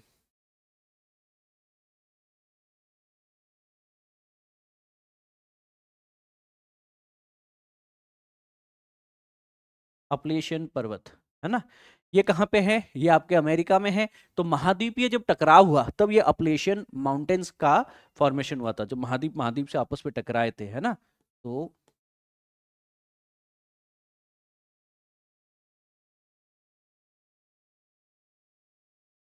महाद्वीपीय टकराव से इनका निर्माण हुआ है, इनका कहीं न कहीं सृजन हुआ है। इसके उपरांत अगर हम देखने की कोशिश करें कि सर इनका वो भूवैज्ञानिक महत्व भी तो होगा, कि सर कहीं हिमालय बन गए हैं, कहीं अपलेशियन बन गए हैं, कहीं आपके पास में यूराल बन गए हैं, कहीं एटलस माउंटेन बन चुके हैं। तो सर इन पर्वतों का जो फोल्ड हो रहे हैं आपके पास में, इनका भूवैज्ञानिक महत्व क्या है। सबसे पहले संरचनात्मक भूविज्ञान में बहुत ही ज्यादा महत्वपूर्ण होते हैं। इसमें महत्वपूर्ण है आपके पास में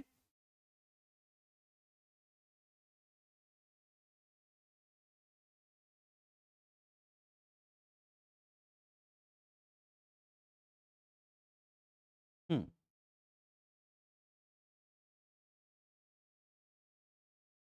संरचनात्मक,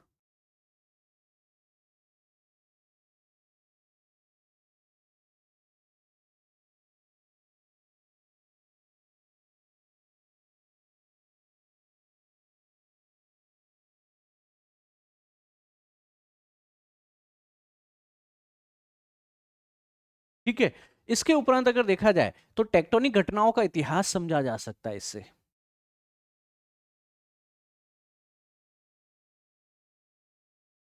टेक्टोनिक घटनाएं जो भी हैं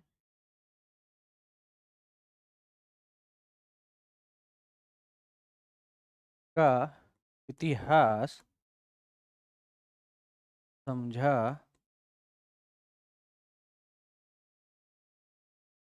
जा सकता है। और क्या हो सकता है कि बलों की अगर दिशा पता चले तो यहाँ पे समय की भी कुछ जानकारी हमें मिल सकती है। तो बलों की दिशा के साथ साथ में हम यहाँ पे पृथ्वी के भूवैज्ञानिक समय की भी यहाँ पे जानकारी हमको मिलती है। अब जो पर्वत श्रृंखलाएं हैं, जो स्थलाकृति या पहाड़ पठार मैदान इनसे बन रहे हैं आपके पास में, वो भी तो इसका महत्व है। तो पर्वत श्रृंखला का निर्माण भी तो यहीं से हो रहा है, ये भी महत्वपूर्ण है कि नहीं है?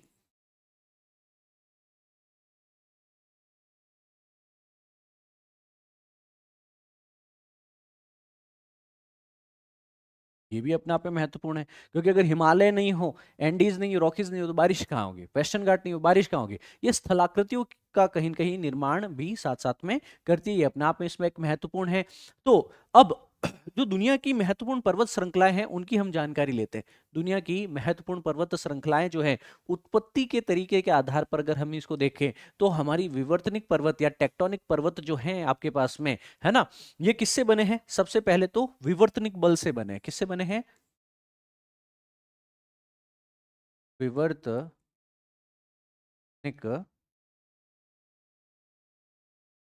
बल से उत्पन्न होते हैं ये, ठीक है ना। तो प्लेटें टकराई, अभिसारी गति, संपीड़न हुआ, वलन बना, और ये बल बन जाते हैं आपके पास में। यानी या तो संपीड़न से है या फिर तनाव से, है ना। कैसे बल लगेंगे? या तो संपीड़न बल है या तनाव बल लगेगा आपके पास में। प्रकार इसके अंदर क्या क्या हो जाएंगे आपके पास में? अगर आप प्रकार देखें तो कई प्रकार के हो सकते हैं आपके पास में। जैसे सबसे पहला जो है आपके पास में वलित पर्वत, कोल्ड माउंटेन, जैसे हिमालय, वलित पर्वत। दूसरा आप एग्जांपल लो, आपके पास इसको ब्लॉक माउंटेन कहते हैं, खंड पर्वत।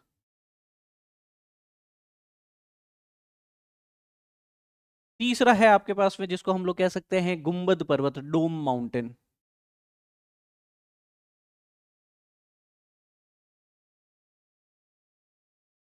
चौथा है आपके पास में है ज्वालामुखी पर्वत।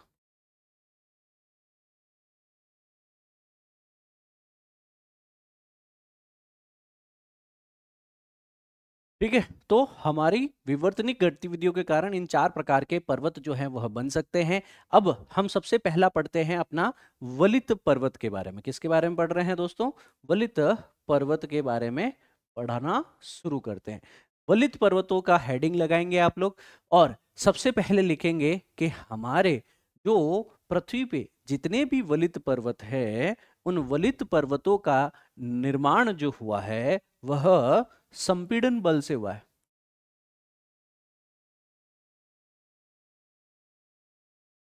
संपीड़न बल से निर्मित होते हैं। और क्या है आपके पास में? अब ये संपीड़न कब हुआ? अभी हो रहा है, लाखों वर्ष पुराना है, करोड़ों या अरबों वर्ष पुराना है? इसके आधार पे भी इनको तीन भागों में रखा जा सकता है। मतलब इनकी आयु के आधार पे इनको आगे और विभाजित किया जा सकता है। जैसे आयु के आधार पे अगर मैं करूं, युवा है, परिपक्व है, वह वृद्ध है। युवा यंग फोल्ड माउंटेन, परिपक्व मैच्योर फोल्ड माउंटेन, परिपक्व मैच्योर, और फिर है वृद्ध ओल्ड फोल्ड माउंटेन। तो ये है यंग फोल्ड माउंटेन, ये है मैच्योर माउंटेन, ये है ओल्ड माउंटेन। जैसे हम लोग होते हैं ना, पहले है जवान, युवा, फिर है परिपक्व, फिर है वृद्ध, उस तरह। अब आयु के आगे अगर आप चले जाएंगे तो यहाँ पे आप कुछ एग्जाम्पल भी दे दीजिए। एग्जाम्पल में है यहाँ पे हमारे पास में हिमालय, यहाँ पे है आपके पास में अरावली, यस और नो, और रॉकीज है, एंडीज हैं, ये भी कुछ एग्जांपल्स में ही है आपके पास में। आयु के उपरांत हम इसके विशेषताएं देखें तो हमारे जो वलित पर्वत हैं इनकी विशेषता कुछ ऐसी है कि ये बहुत ज्यादा ऊंचे पर्वत होते हैं। एग्जाम्पल के लिए माउंट एवरेस्ट देखो आप, माउंट एवरेस्ट देखो जो हिमालय के अंदर है, 8,848 मीटर की ऊंचाई के ऊपर है। ये कितना है? 8,848 मीटर की ऊंचाई के ऊपर। फिर इसका क्या महत्व है कि सर ये जहां जहां इतनी ऊंचाई के पर्वत होंगे, यह पवनों के बीच में रोक अवरोध बारिश वगैरह पैदा करेंगे। तो जो भी स्थानीय जलवायु है, जो हमारी स्थानीय जलवायु है, जो हमारा लोकल क्लाइमेट है, जो आसपास के एरिया का जो भूविज्ञान है, जियोलॉजी है ना, उस पर प्रभाव पड़ेगा, है ना। तो हम कहते हैं कि अगर हिमालय नहीं होता तो उत्तर से आने वाली साइबेरिया की ठंडी पवनें जो है पूरे भारत को ही ठंडा कर देती। तो मॉनसून के ऊपर है, जलवायु पे है, वर्षा पे है, प्रभाव तो पड़ता ही है आपके पास में। और लिखेंगे आप लोग, मॉनसून पे है, वर्षा पर भी इनका प्रभाव होता है आपके पास में। जब आप मानसून पढ़ोगे तब आप देखोगे कि अगर हिमालयाज हैं, इस कारण जो है ये पवने सारी की सारी जो है भारत में मानसून की बारिश लेके आती है। अगर हिमालय नहीं होता तो आगे तिब्बत की तरफ जाती है या आपके चीन की तरफ जाती है पवने। ठीक है। सो इस प्रकार आप वलित पर्वतों का एक बहुत ही अच्छा जो है एग्जाम्पल अपने समक्ष रख सकते हैं। दूसरा है वलित पर्वतों के बाद में जो हमने पढ़ा था यहाँ पे खंड पर्वत। दूसरा क्या है वो? खंड पर्वत। खंड पर्वत को एक और शब्द लिखा जाता है संशोथ पर्वत। देखिए खंड पर्वत, ब्लॉक माउंटेन इसको कहा जाता है, इसको संशोथ माउंटेन भी लिखा जाता है ना। ब्लॉक माउंटेन इसको कहते हैं। ब्लॉक, ब्लॉक की तरह रहेगी, खंड की तरह रहेगी। सर इसमें क्या होगा आपके पास में? इसमें ठीक जैसे अपने फॉल्ट पढ़े थे उसी की तरह कि पहले कभी ये एरिया एक ही हुआ करता था, पर अभी क्या हुआ है इसके अंदर कुछ परिवर्तन हो गए। एरिया आसपास का नीचे धंस गया या फिर कुछ एरिया ऊपर की तरफ देखने को मिल जाएगा। सो कुछ एरिया नीचे हैं, कुछ एरिया ऊपर की तरफ उठा देखने को मिलेगा आपको। ठीक है, ये कुछ इस तरह से दिखाई देगा आपको।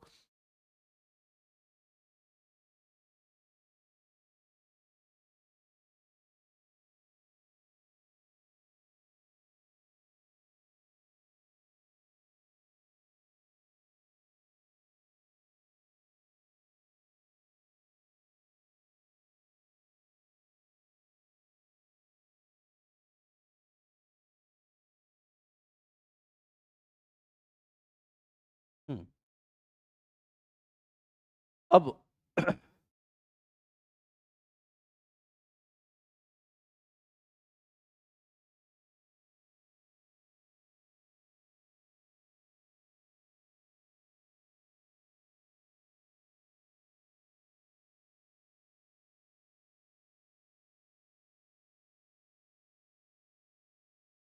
हम्म, ठीक है, कुछ एरिया नीचे धंस गया, कुछ एरिया ऊपर की तरफ उठ गया। अब इसमें आप लोग थोड़ा सा जो जैसे पहले अपन ने किया था ना, लाइनिंग्स वगैरह थोड़ा ड्रॉ कर दीजिएगा। जैसे सबसे ऊपर की लेयर एक हो जाएगी आपकी, फिर बीच वाली एक लेयर हो जाएगी आपकी, फिर तीसरी लेयर हो जाएगी। और तीनों ही लेयर्स के अंदर हम लोग क्या कर देंगे, कुछ ना कुछ फिल कर देंगे, है ना। जैसे ये बीच वाली लेयर है जो प्रधान रूप से हमें ऊपर नीचे दर्शानी है। तदुपरांत हम एक सतह पे कुछ लेयर दे देते हैं।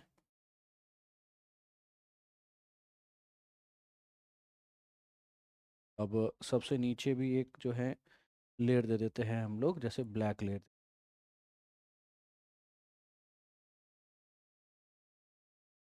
इस तरीके, ठीक है। तो अब एग्जैक्टली आप यहाँ पे देख पा रहे होंगे,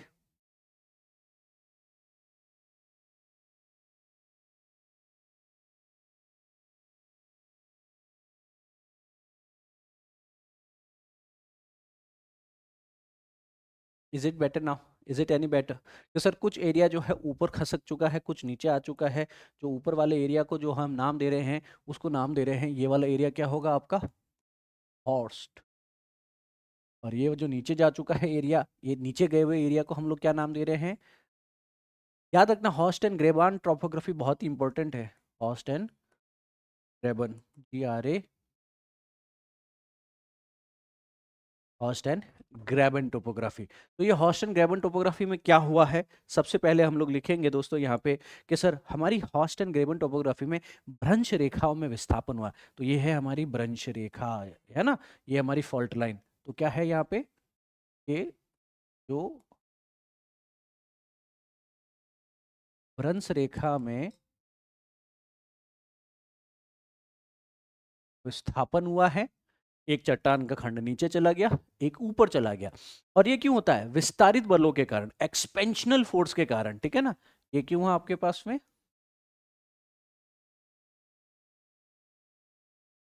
विस्तारित बलों के कारण हुआ है आपके पास में। तदुपरांत यहाँ पे चीजें लिखेंगे एग्जाम्पल के लिए, यूएसए का सीरा नेवाडा है, यूरोप में राइन वैली है, एग्जाम्पल लिखेंगे यूएसए, यूरोप, है ना। यहाँ पे लिखेंगे सियरा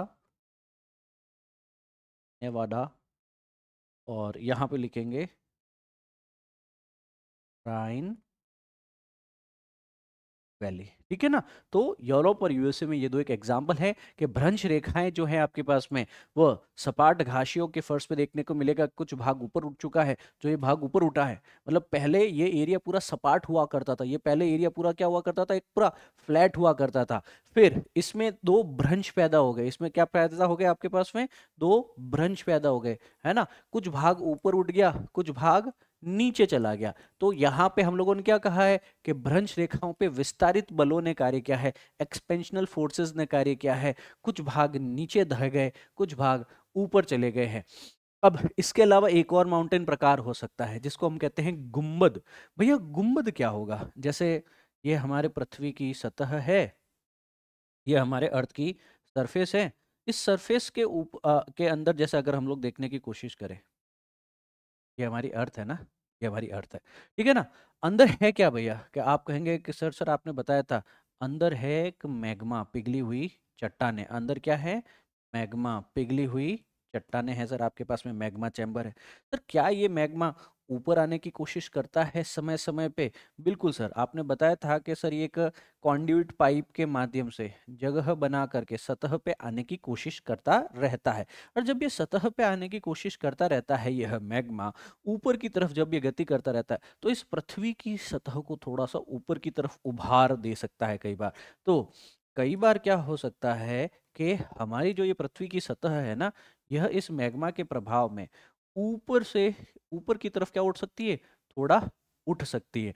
और इसके कारण हमें नजर आएगा एक पृथ्वी की सतह गुंबद के आकार में, गुंबद के आकार में क्या है, ऊपर की तरफ उठ चुकी है। अपलिफ्टिंग फोर्स यहाँ पे क्या है, आप लिखना शुरू करो कि अपलिफ्टिंग फोर्स, यहाँ पे एक अपलिफ्टिंग फोर्स भी बना दो इस तरीके से कि मैग्मा चैम्बर जो है ऊपर की तरफ जा रहा है, मैग्मा के ऊपर उठने से ही बनता है गुंबद पर्वत।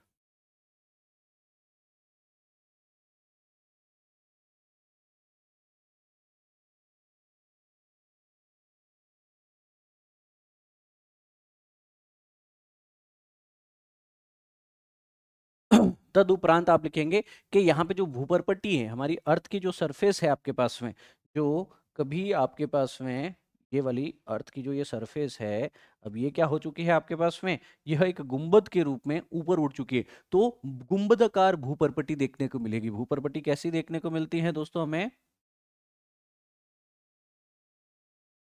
गुंबदाकार भू पर्पटी देखने को मिलेगी, जो अर्थ की सरफेस है वो। एग्जाम्पल कोई बताएगा, एग्जाम्पल कोई बताना चाहेगा आप में से, एग्जाम्पल बताओ, एग्जाम्पल लिखो। यूएसए में है ब्लैक हिल्स, क्या है, यूएसए में है, एग्जाम्पल यूएसए में, अमेरिका में है ब्लैक हिल्स। तो ब्लैक हिल्स है, वह गुंबदाकार पठार है। तो एक अंडाकार रूप में, है ना, जैसे उल्टा कटोरा है, जैसे एक उल्टा कटोरा है आपके पास में, है ना, इन्वर्टेड बाउल के आकार में देखने को मिलेगी। तो केंद्र में जो है आपके पास में काफी सारी प्रतिरोधी चट्टानें हैं। तो वो प्रतिरोधी चट्टान इस मैग्मा को बाहर नहीं आने देती, क्यों, है ना। ये बहुत ही बढ़िया चीज है आपके पास में कि सर इनके अंदर क्या है, कि सर जो केंद्र है, केंद्र में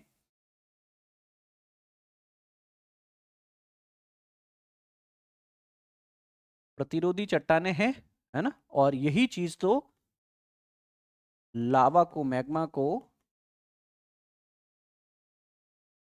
बाहर आने से रोकती है, बस। है ना, तो लावा अंदर से फोर्स मार रहा है। हमारी भूपर्वटी, हमारे पृथ्वी की सतह जो है वो गोलाकार, अंडाकार, उल्टे कटोरे के रूप में जो है भूपर्वटी, गुंबदाकार भूपर्वटी में बदल गई है। तो यह मैग्मा के ऊपर उठने के कारण हुआ है ये आपके पास में। तो जो ये पर्वत ऐसे दिखाई देते हैं, ये गुंबदाकार पर्वत होते हैं दोस्तों। ब्लैक हिल्स अमेरिका के अंदर, ये डोम माउंटेन्स का एक एग्जाम्पल भी है। इसमें अपलिफ्टिंग फोर्स जो है वो पृथ्वी के अंदर से, भूगर्भ से आने वाला मैग्मा का ऊपर की तरफ उठाव है। क्या हो ये प्रतिरोधी चट्टाने, क्या हो ये रेजिस्टिंग रॉक्स जो है बीच में ना हो। रेजिस्टिंग रॉक बीच में नहीं होगी तो टूट जाएगा, और जब टूट जाएगा तो यहाँ पे क्या होगा आपके पास में, फव्वारा बाहर निकल जाएगा, ज्वालामुखी पर्वत देखने को मिलेंगे, है ना। ठीक इसी के अंतर्गत फिर क्या हो सकता है आपके पास में, ज्वालामुखी पर्वत देखने को मिल जाएंगे। सर ज्वालामुखी पर्वतों में क्या होगा, ज्वालामुखी पर्वतों में क्या होगा, सोचने की कोशिश करो कि सर जो हमारा ये पृथ्वी के अंदर का भूभाग है, सतह है, इसके अंदर से कहीं न कहीं से मैग्मा जो है वह लगातार फूल रहा है। अब यही मैग्मा लगातार जो बाहर आने की चेष्टा कर रहा है, वह एक कॉन्ड्यूट पाइप बना करके भी तो बाहर आ सकता है। यस सर, अब ये कॉन्ड्यूट पाइप बना करके जो बाहर आ चुका है वह चारों तरफ फैल सकता है ना।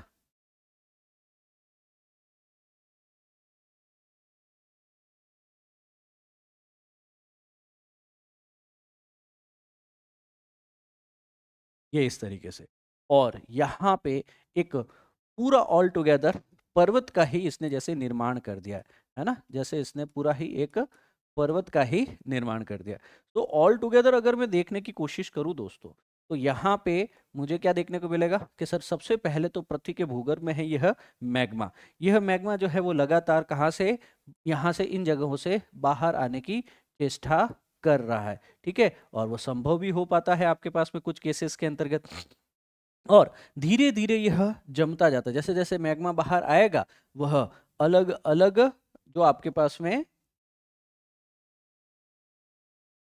लेयर्स बनाता जाएगा, जैसे सबसे पहली लेयर, फिर दूसरी लेयर, फिर तीसरी लेयर, ये इस तरीके से लेयर्स के रूप में यह मैग्मा जो है वो बाहर की तरफ जम जाएगा।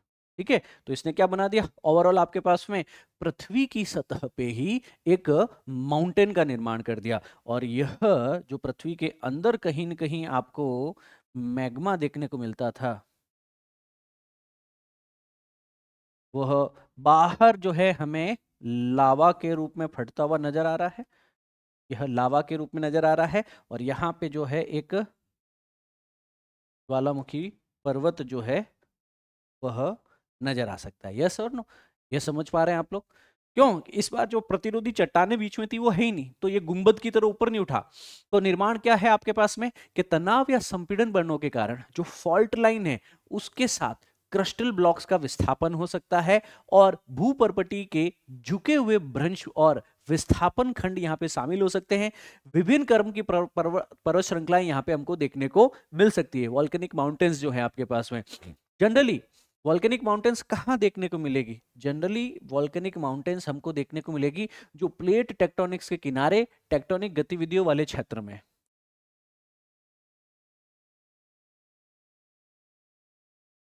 जो टेक्टोनिक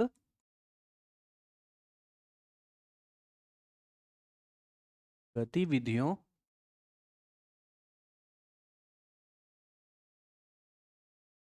वाले क्षेत्र में हमें ज्वालामुखी और ज्वालामुखी पर्वत दोनों देखने को मिलेंगे, जिसको हम लोग महाद्वीपीय पाटी क्षेत्र भी कहते हैं आपके पास में, है ना।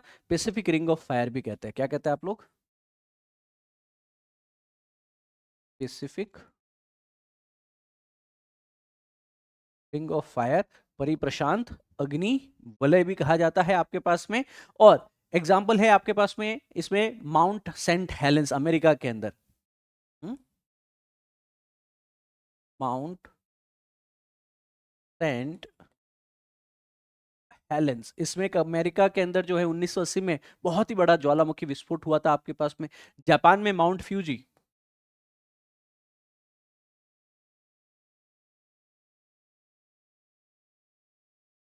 माउंट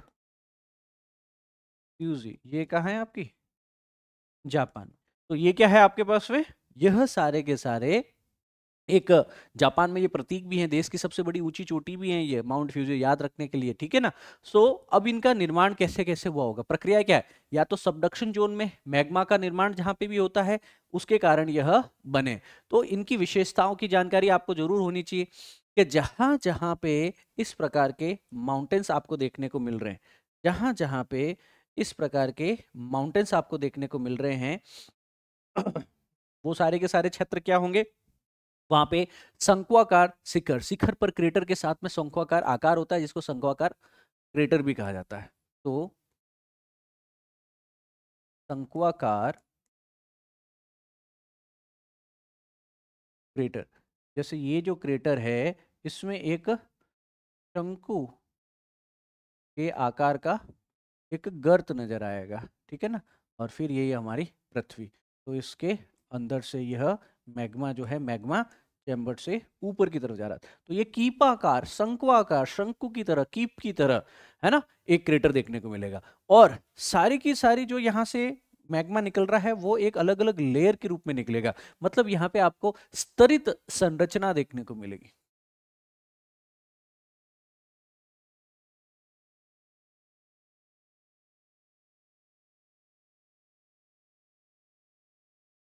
स्तरित संरचना देखने को मिलेगी, ठोस लावा आएगा बाहर, वो लेयर बाय लेयर राख है, ज्वालामुखी मलबे के साथ साथ में वो जमाव में आ जाएगा। बारंबार विस्फोट होता है तो सक्रिय और निष्क्रिय दोनों भी हो सकते हैं, ठीक है ना।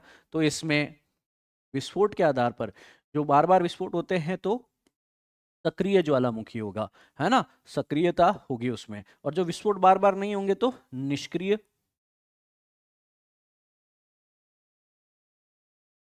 निष्क्रिय दोनों प्रकार के ज्वालामुखी पर्वत अपने को देखने को मिल जाते हैं।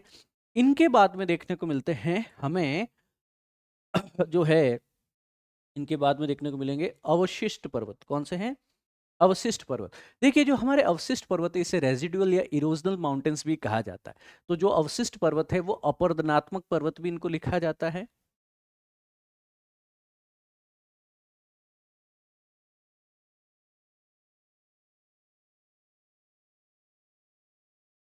अपरदनात्मक पर्वत भी इसको कहा जाता है।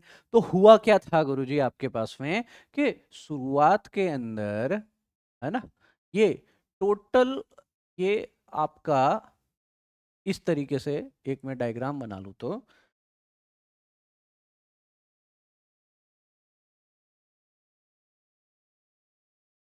हम्म,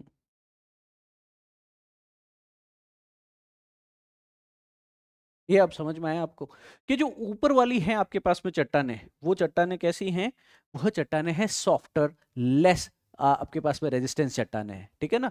ये कैसी चट्टाने हैं, सॉफ्ट चट्टाने। ये कैसी चट्टाने हैं, हार्ड चट्टाने हैं। तो जब अपर्दन होगा तो अपर्दन पहले किसका होगा, अपर्दन पहले होगा आपके पास में जो सॉफ्ट चट्टाने हैं, जो कोमल चट्टाने हैं उनका अपर्दन होगा, है ना। तो जो प्रतिरोधी है, जो हार्ड है, जो कठोर चट्टाने हैं उनका अपर्दन नहीं हो पाएगा, ठीक है ना। तो अपर्दनात्मक पर्वत कैसे बनते हैं, वह भू आकृति जो भूवैज्ञानिक समय के दौरान क्षरण से बची रह जाती है।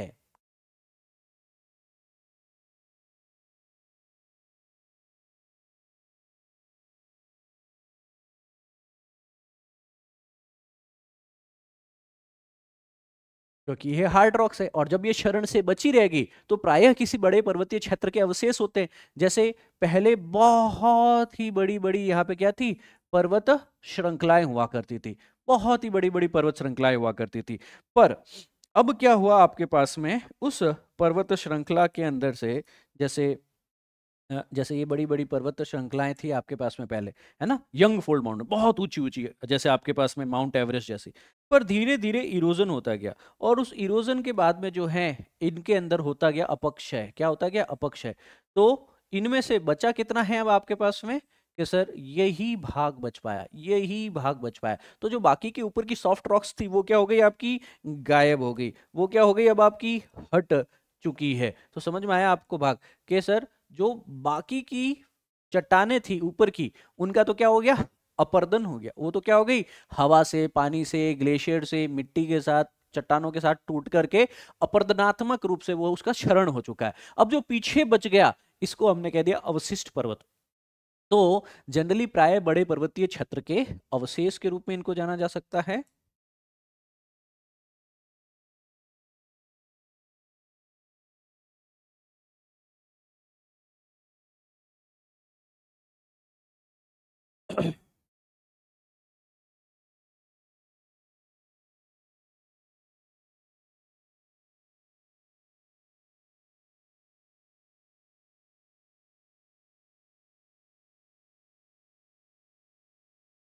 ठीक है। इसके अलावा टेक्टोनिक उत्थान से ही तो कहीं न कहीं इसका निर्माण होता। शुरुआत में ये फोल्ड माउंटेन्स भी कैसे बनी थी, इनका शुरुआत तो कहीं न कहीं जो है वह टेक्टोनिक उत्थान से ही हुआ है। ठीक है ना, प्लेटें टकराई, उसी से ये फोल्ड माउंटेन्स बनी थी। फिर प्राकृतिक अपरदन होता गया, हवा, पानी, ग्लेशियर, बर्फ से क्षरण, और फिर लास्ट में बच गई है आपकी प्रतिरोधी चट्टाने। तो प्रतिरोधी चट्टाने जो हैं यही अंत में बच जाती हैं, और यही आपके पास में अवशिष्ट पर्वत का आपके पास में जो है रीजन होता है। मुख्यतः जितने भी आपके अवशिष्ट पर्वत देखने को मिलते हैं वह सारे क्या है, रेजिडुअल माउंटल, वह सारे क्या है, अपरदनात्मक पर्वत होते हैं आपके पास में। अब इनकी कुछ विशेषताएं लिख सकते हैं हम लोग, कि सर एक तो इनकी पृथक चोटियां होगी, यस और नो।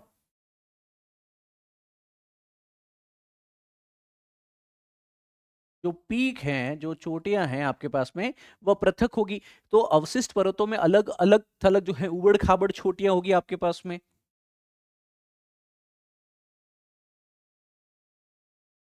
अलग थलग व उबड़ खाबड़ चोटियां होगी आपके पास में, यस। यहाँ पे एक परिदृश्य जो है उसमें प्रमुखता में जो है बहुत ही ज्यादा आपके पास में शरित हो चुकी हैं, तो लास्ट में ज्यादा यहाँ पे अपन ये भी लिख सकते हैं कि यहाँ पे शरित भाग ज्यादा होता है। और प्रतिरोधी चट्टान जो है उसकी कुछ परतें, जो अत्यधिक प्रतिरोधी परतें हैं, वह उपस्थिति के कारण यह बनता है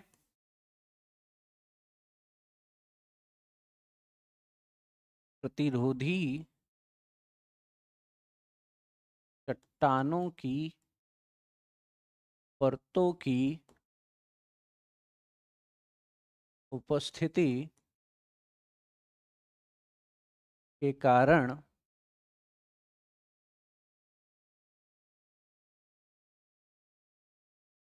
यह बनता है। इसके अलावा जो आपके पास में इसमें साक्ष्य क्या होंगे, जैसे कोई खुली चट्टानें, कई घाटियां होगी, कई भू आकृतियां यहाँ पे जो है परिवर्तन जो है उनमें होगा आपके पास में। एग्जाम्पल में लिखोगे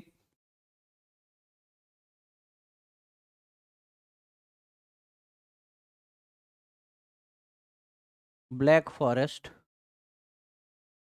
जर्मनी। याद रखना ब्लैक हिल्स हमने लिखा था अमेरिका के बारे में, ये ब्लैक फॉरेस्ट है, ये जर्मनी के अंदर है, जिसको हम लोग रेजिडुअल, जिनको हम लोग अवशिष्ट, जिसको हम लोग अपरदनकारी पर्वत लिख रहे हैं। भारत में भी कुछ है, यस, भारत में भी पहले बहुत ही ऊंची हुआ करती थी अरावली पर्वत। अरावली पर्वत जो है हमारे पास में, जो कि भारत में है, राजस्थान में। ठीक है। सो यह भी एक वक्त बहुत ही बड़ी हुआ करती थी, बहुत ही ज्यादा ऊंची हुआ करती थी, पर धीरे धीरे इसका क्षरण होते होते आज जो है यह हमको सिर्फ बहुत ही छोटी हाइट तक ही देखने को मिलती है। काफी अलग थलग उबड़ खाबड़ छोटियां है, परिदृश्य में प्रमुखता से यहाँ पे ये देखने को मिल जाएगी। ठीक है। अब इसके अंदर हम लोग इतना ही जानकारी में रखते हैं। आगे रखते हैं हम लोग पर्वतों की थोड़ी सी और अच्छी बेहतर जानकारी लेते हैं, कि पर्वत श्रृंखलाओं का नाम लिखते हैं, उनका निर्माण कैसे हुआ उसकी जानकारी लिखते हैं। जैसे कुछ पर्वतों का मैं यहाँ पे आपके पास में पर्वत श्रृंखलाओं का नाम लिख देता हूँ, है ना।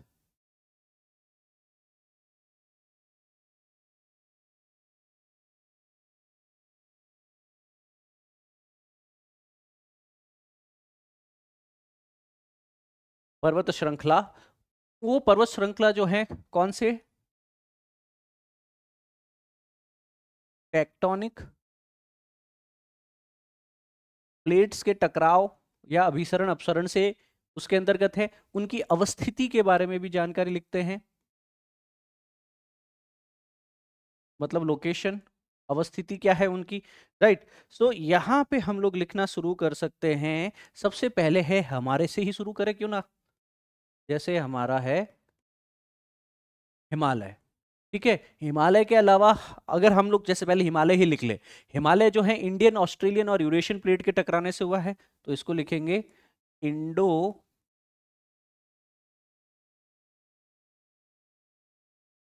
ऑस्ट्रेलियन प्लेट का टकराव किससे हुआ है, इंडो ऑस्ट्रेलियन प्लेट का टकराव हुआ है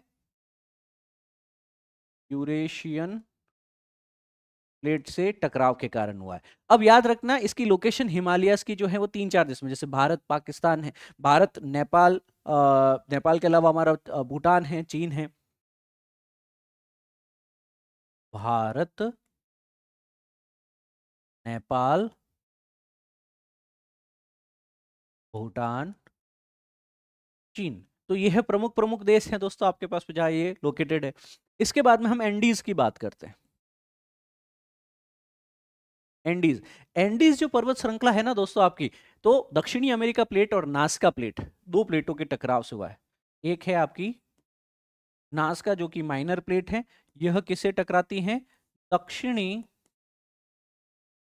अमेरिकी प्लेट से टकराती हैं, और इसके कारण यहाँ पे एक माउंटेन का निर्माण होता है दक्षिण अमेरिका के वेस्टर्न किनारे पे, है ना।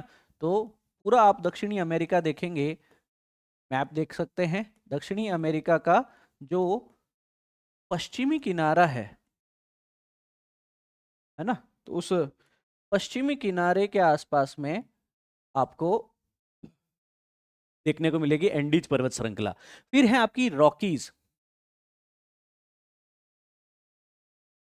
रॉकीज जो है वो यूएसए के अंदर देखने को मिलेगी, उत्तरी अमेरिका और प्रशांत प्लेट के टकराव के कारण। तो उत्तरी अमेरिकी प्लेट है, उसका टकराव किससे हुआ है, प्रशांत प्लेट से, पैसिफिक प्लेट से, प्रशांत महासागर जिसपे है, उस टेक्टोनिक प्लेट से टकराव हुआ। तो हमें यह प्लेट जो है जैसे वेस्टर्न यूएसए और कनाडा में देखने को मिल जाएगी। तो पश्चिमी यूएसए और कनाडा में इसका विस्तार है, अवस्थिति है। रॉकीज के बाद में हम यूराल की बात करते हैं। एशिया और यूरोप को यह प्लेट पृथक करता है, यह पर्वत पृथक करता है, और यह यूरेशियन टेक्टोनिक एक्टिविटीज के कारण है, यूरेशियन प्लेट की टेक्टोनिक गति के कारण यह बना हुआ है आपके पास में। रूस जो है आपके पास में, और एशिया का विभाजन यहीं से करता है आपके पास में, तो मुख्य रूप से यह रूस में देखने को मिलेगा। और रूस जो है वो यूरोप और एशिया दोनों में है, तो यूरोप और एशिया का विभाजन जो है यही यूराल पर्वत ही करते हैं। फिर है एक आपके पास में एटलस पर्वत,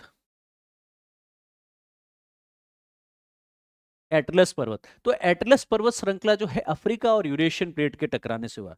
तो जो अफ्रीकी प्लेट हमने नाम पढ़ा था ना, नूबियन प्लेट, अफ्रीकन प्लेट का टकराव किससे हुआ, यूरेशियन प्लेट से। तो अफ्रीका का जो उत्तर वाला भाग देखोगे ना, तो वहां आपको फोल्ड माउंटेन देखने को मिलेगी, एटलस माउंटेन कहते हैं। तो उत्तर पश्चिम अफ्रीका के अंदर मोरक्को, अल्जीरिया देखने को मिलेगा, मोरक्को, अल्जीरिया, उत्तर पश्चिम अफ्रीका के अंदर ट्यूनीशिया वगैरह वहां पे। और कुछ ग्रेट डिवाइडिंग रेंज लिखा दूं, और ग्रेट डिवाइडिंग रेंज, ये कहाँ है आपकी, ऑस्ट्रेलिया में देखने को मिलेगी। ऑस्ट्रेलिया के पूर्वी भाग में जाओगे तो आपके पास में नॉर्थ ईस्टर्न, उत्तर पूर्वी वाले भाग में देखो ऑस्ट्रेलिया के मैप में, तो इंडियन प्लेट और ऑस्ट्रेलियन प्लेट जो है ना, जिसको हमने लिखा था इंडो ऑस्ट्रेलियन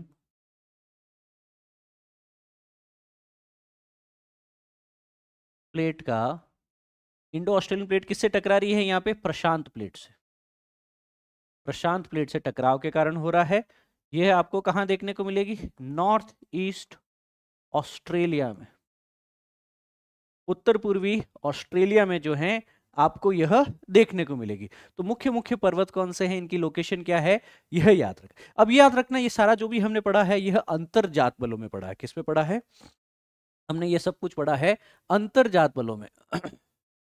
एंडोजेनिक मूवमेंट्स थी ये सारी। कैसी मूवमेंट्स थी बच्चा, देखो ये आपकी फर्स्ट स्लाइड वापस मैं लेके आया हूं। अब इस फर्स्ट स्लाइड में हमने क्या पढ़ा था आपके पास में कि सर ये सारे एंडोजेनिक फोर्सेस है, आपने अच्छे से पढ़ लिए, इन सारे पर्वतों की भी आपने जानकारी ले ली। अब हम बहिर्जात बल पढ़ रहे हैं कि पृथ्वी की सतह पे इन एंडोजेनिक के अलावा एक्सोजेनिक और क्या क्या फोर्स लग सकते हैं। एंडोजेनिक बल तो होते ही होते हैं, एंडोजेनिक बल के अलावा अब एक्सोजेनिक बल भी क्या क्या हो सकते हैं, हम उनकी बात करते हैं। तो ये सारे के सारे जो है टॉपिक्स हमने अच्छे से कंप्लीट कर लिए हैं। अब हम एक्सोजेनिक फोर्स की बात करते हैं आपके साथ में बैठ करके, बाह्य जात बलों की बात करते हैं। ठीक है, बहिर्जात बल, यस। इन बहिर्जात बलों की अगर हम बात करें आपके पास में, पृथ्वी के अंदर भी कई तीव्र बल हैं जो विनाशकारी घटनाओं का कारण बनते हैं, जैसे भूकंप व ज्वालामुखी, तो उनको एंडोजेनिक फोर्सेस के रूप में कहा जा सकता है। तो आप लिखेंगे इसके अंदर, पृथ्वी के भीतर के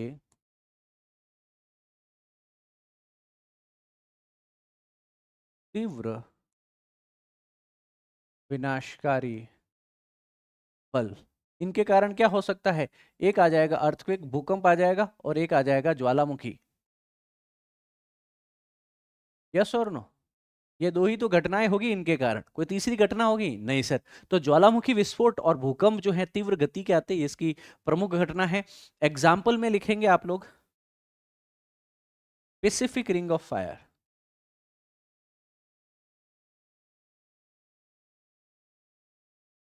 परी प्रशांत अग्नि वलय इसको कहा जाता है। कैलिफोर्निया के अंदर भी है सैन एंड्रियस फॉल्ट।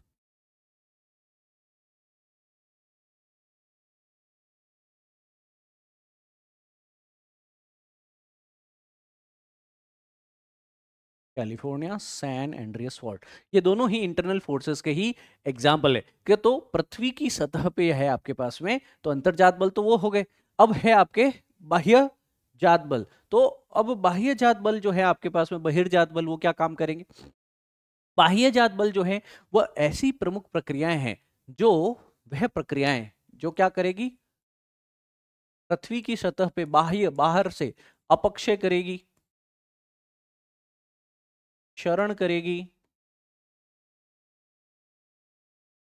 अपर्दनकारी बल होंगे आपके पास में अवसादन के कारण। और ये सारी चीजें जो हैं आपके पास में, कहीं घिस के, पीट के, वेदरिंग करके, तोड़ के, फोड़ के, ये लगातार परिदृश्यों को आकार देती है। तो जो लैंडस्केप है, जो आपके परिदृश्य है,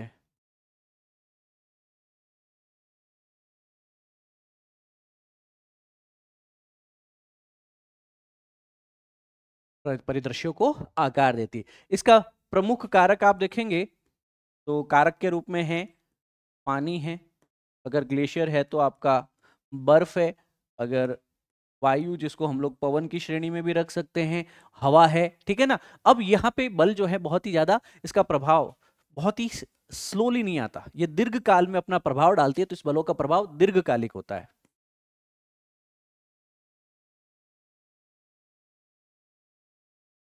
मतलब लाखों समय लग जाते हैं हवा से अपर्दन होते हुए, पानी से अपर्दन होते हुए लाखों वर्ष लग जाते हैं, याद रखना, ठीक है ना। एग्जाम्पल देखेंगे अपन लोग तो, जैसे कैनियन और गॉर्जेस है ना, एग्जाम्पल्स देखेंगे तो जो कैनियंस हैं, जो गॉर्जेस हैं, जो जिनको हम लोग घाटियां लिखते हैं, है ना, सबसे डीपेस्ट घाटियों को हम लोग क्या लिखते हैं, कैनियंस लिखते हैं, नदियों के अपर्दन से निर्मित होती है। दूसरा आपके पास में और क्या स्थलाकृति होगी, आपके पवन के अपर्दन से भी कई बार निर्मित होती है ना। जैसे पवन ने अगर अपर्दन किया है किसी भी चट्टान का, तो वो चट्टान क्या होगी आपके पास में, नीचे से तो पतली हो जाएगी, ऊपर से मोटी रह जाएगी, ठीक है ना। तो नीचे वाला एरिया क्या हो गया, अपर्दित होकर के चला गया, और यह मशरूम रॉक्स का, मशरूम चट्टानों का निर्माण कर देगी आपके पास में, ठीक है ना। यहाँ पे लिख सकते हैं मशरूम चट्टाने, ठीक है ना। तो ये मशरूम रॉक्स पवन के अपरदन से होती हैं। अब इस प्रकार हमने पृथ्वी के भू आकृतियों के बारे में जो अंतर्जात बहिर्जात बलों की जानकारी ली। निष्कर्ष के तौर पे मैं यही कहना चाहता हूं कि इस अध्याय में हम लोगों ने जो अंतर्जात बलों में और विभिन्न पर्वतों के अन्वेषण के अंतर्गत जो कार्य किया कि सर भूपर्पटी के भीतर कौन कौन सी शक्तिशाली प्रक्रियाएं होती हैं, प्लेट टेक्टोनिक्स में प्लेटों के टकराव के कारण कैसे ज्वालामुखी गतिविधियां होती हैं, कैसे ये प्रक्रियाएं जो है पर्वत की संरचनाओं को आकार देती हैं, इसमें हमने अंतर्जात बलों को भी समझा, बहिर्जात बलों को भी समझा, जो पृथ्वी को लगातार, भू आकृतियों को लगातार, भू दृश्यों को लगातार, लैंडस्केप को लगातार जो है परिवर्तित कर रहे हैं। कई भू वैज्ञानिक प्रक्रियाओं की जानकारी प्राप्त की, जिससे कि हमारे ग्रह का विकास क्रम जो है चल रहा है। तो इस प्रकार हमने इस लेसन को बहुत ही अच्छे से कंक्लूड किया है दोस्तों। अच्छा, इसके अलावा आप सभी विद्यार्थी जो भी हमारे साथ में इस लेसन में, इस सेशन में जुड़े हुए हैं, मैं आपसे कहना चाहूंगा कि आप हमारे साथ में डेली और वीकली करंट अफेयर्स में जरूर जुड़े। आज के लिए इतना ही रखेंगे दोस्तों आप लोगों के लिए, और ये टेलीग्राम हैंडल है हमारा, इसको जरूर ज्वाइन कीजिए आप लोग। With this being said, thank you, जय हिंद, सर्वदा शक्तिशाली, and God bless you all. Video के कमेंट सेक्शन में आप अपना फीडबैक जरूर देना। With a smile. Thank you.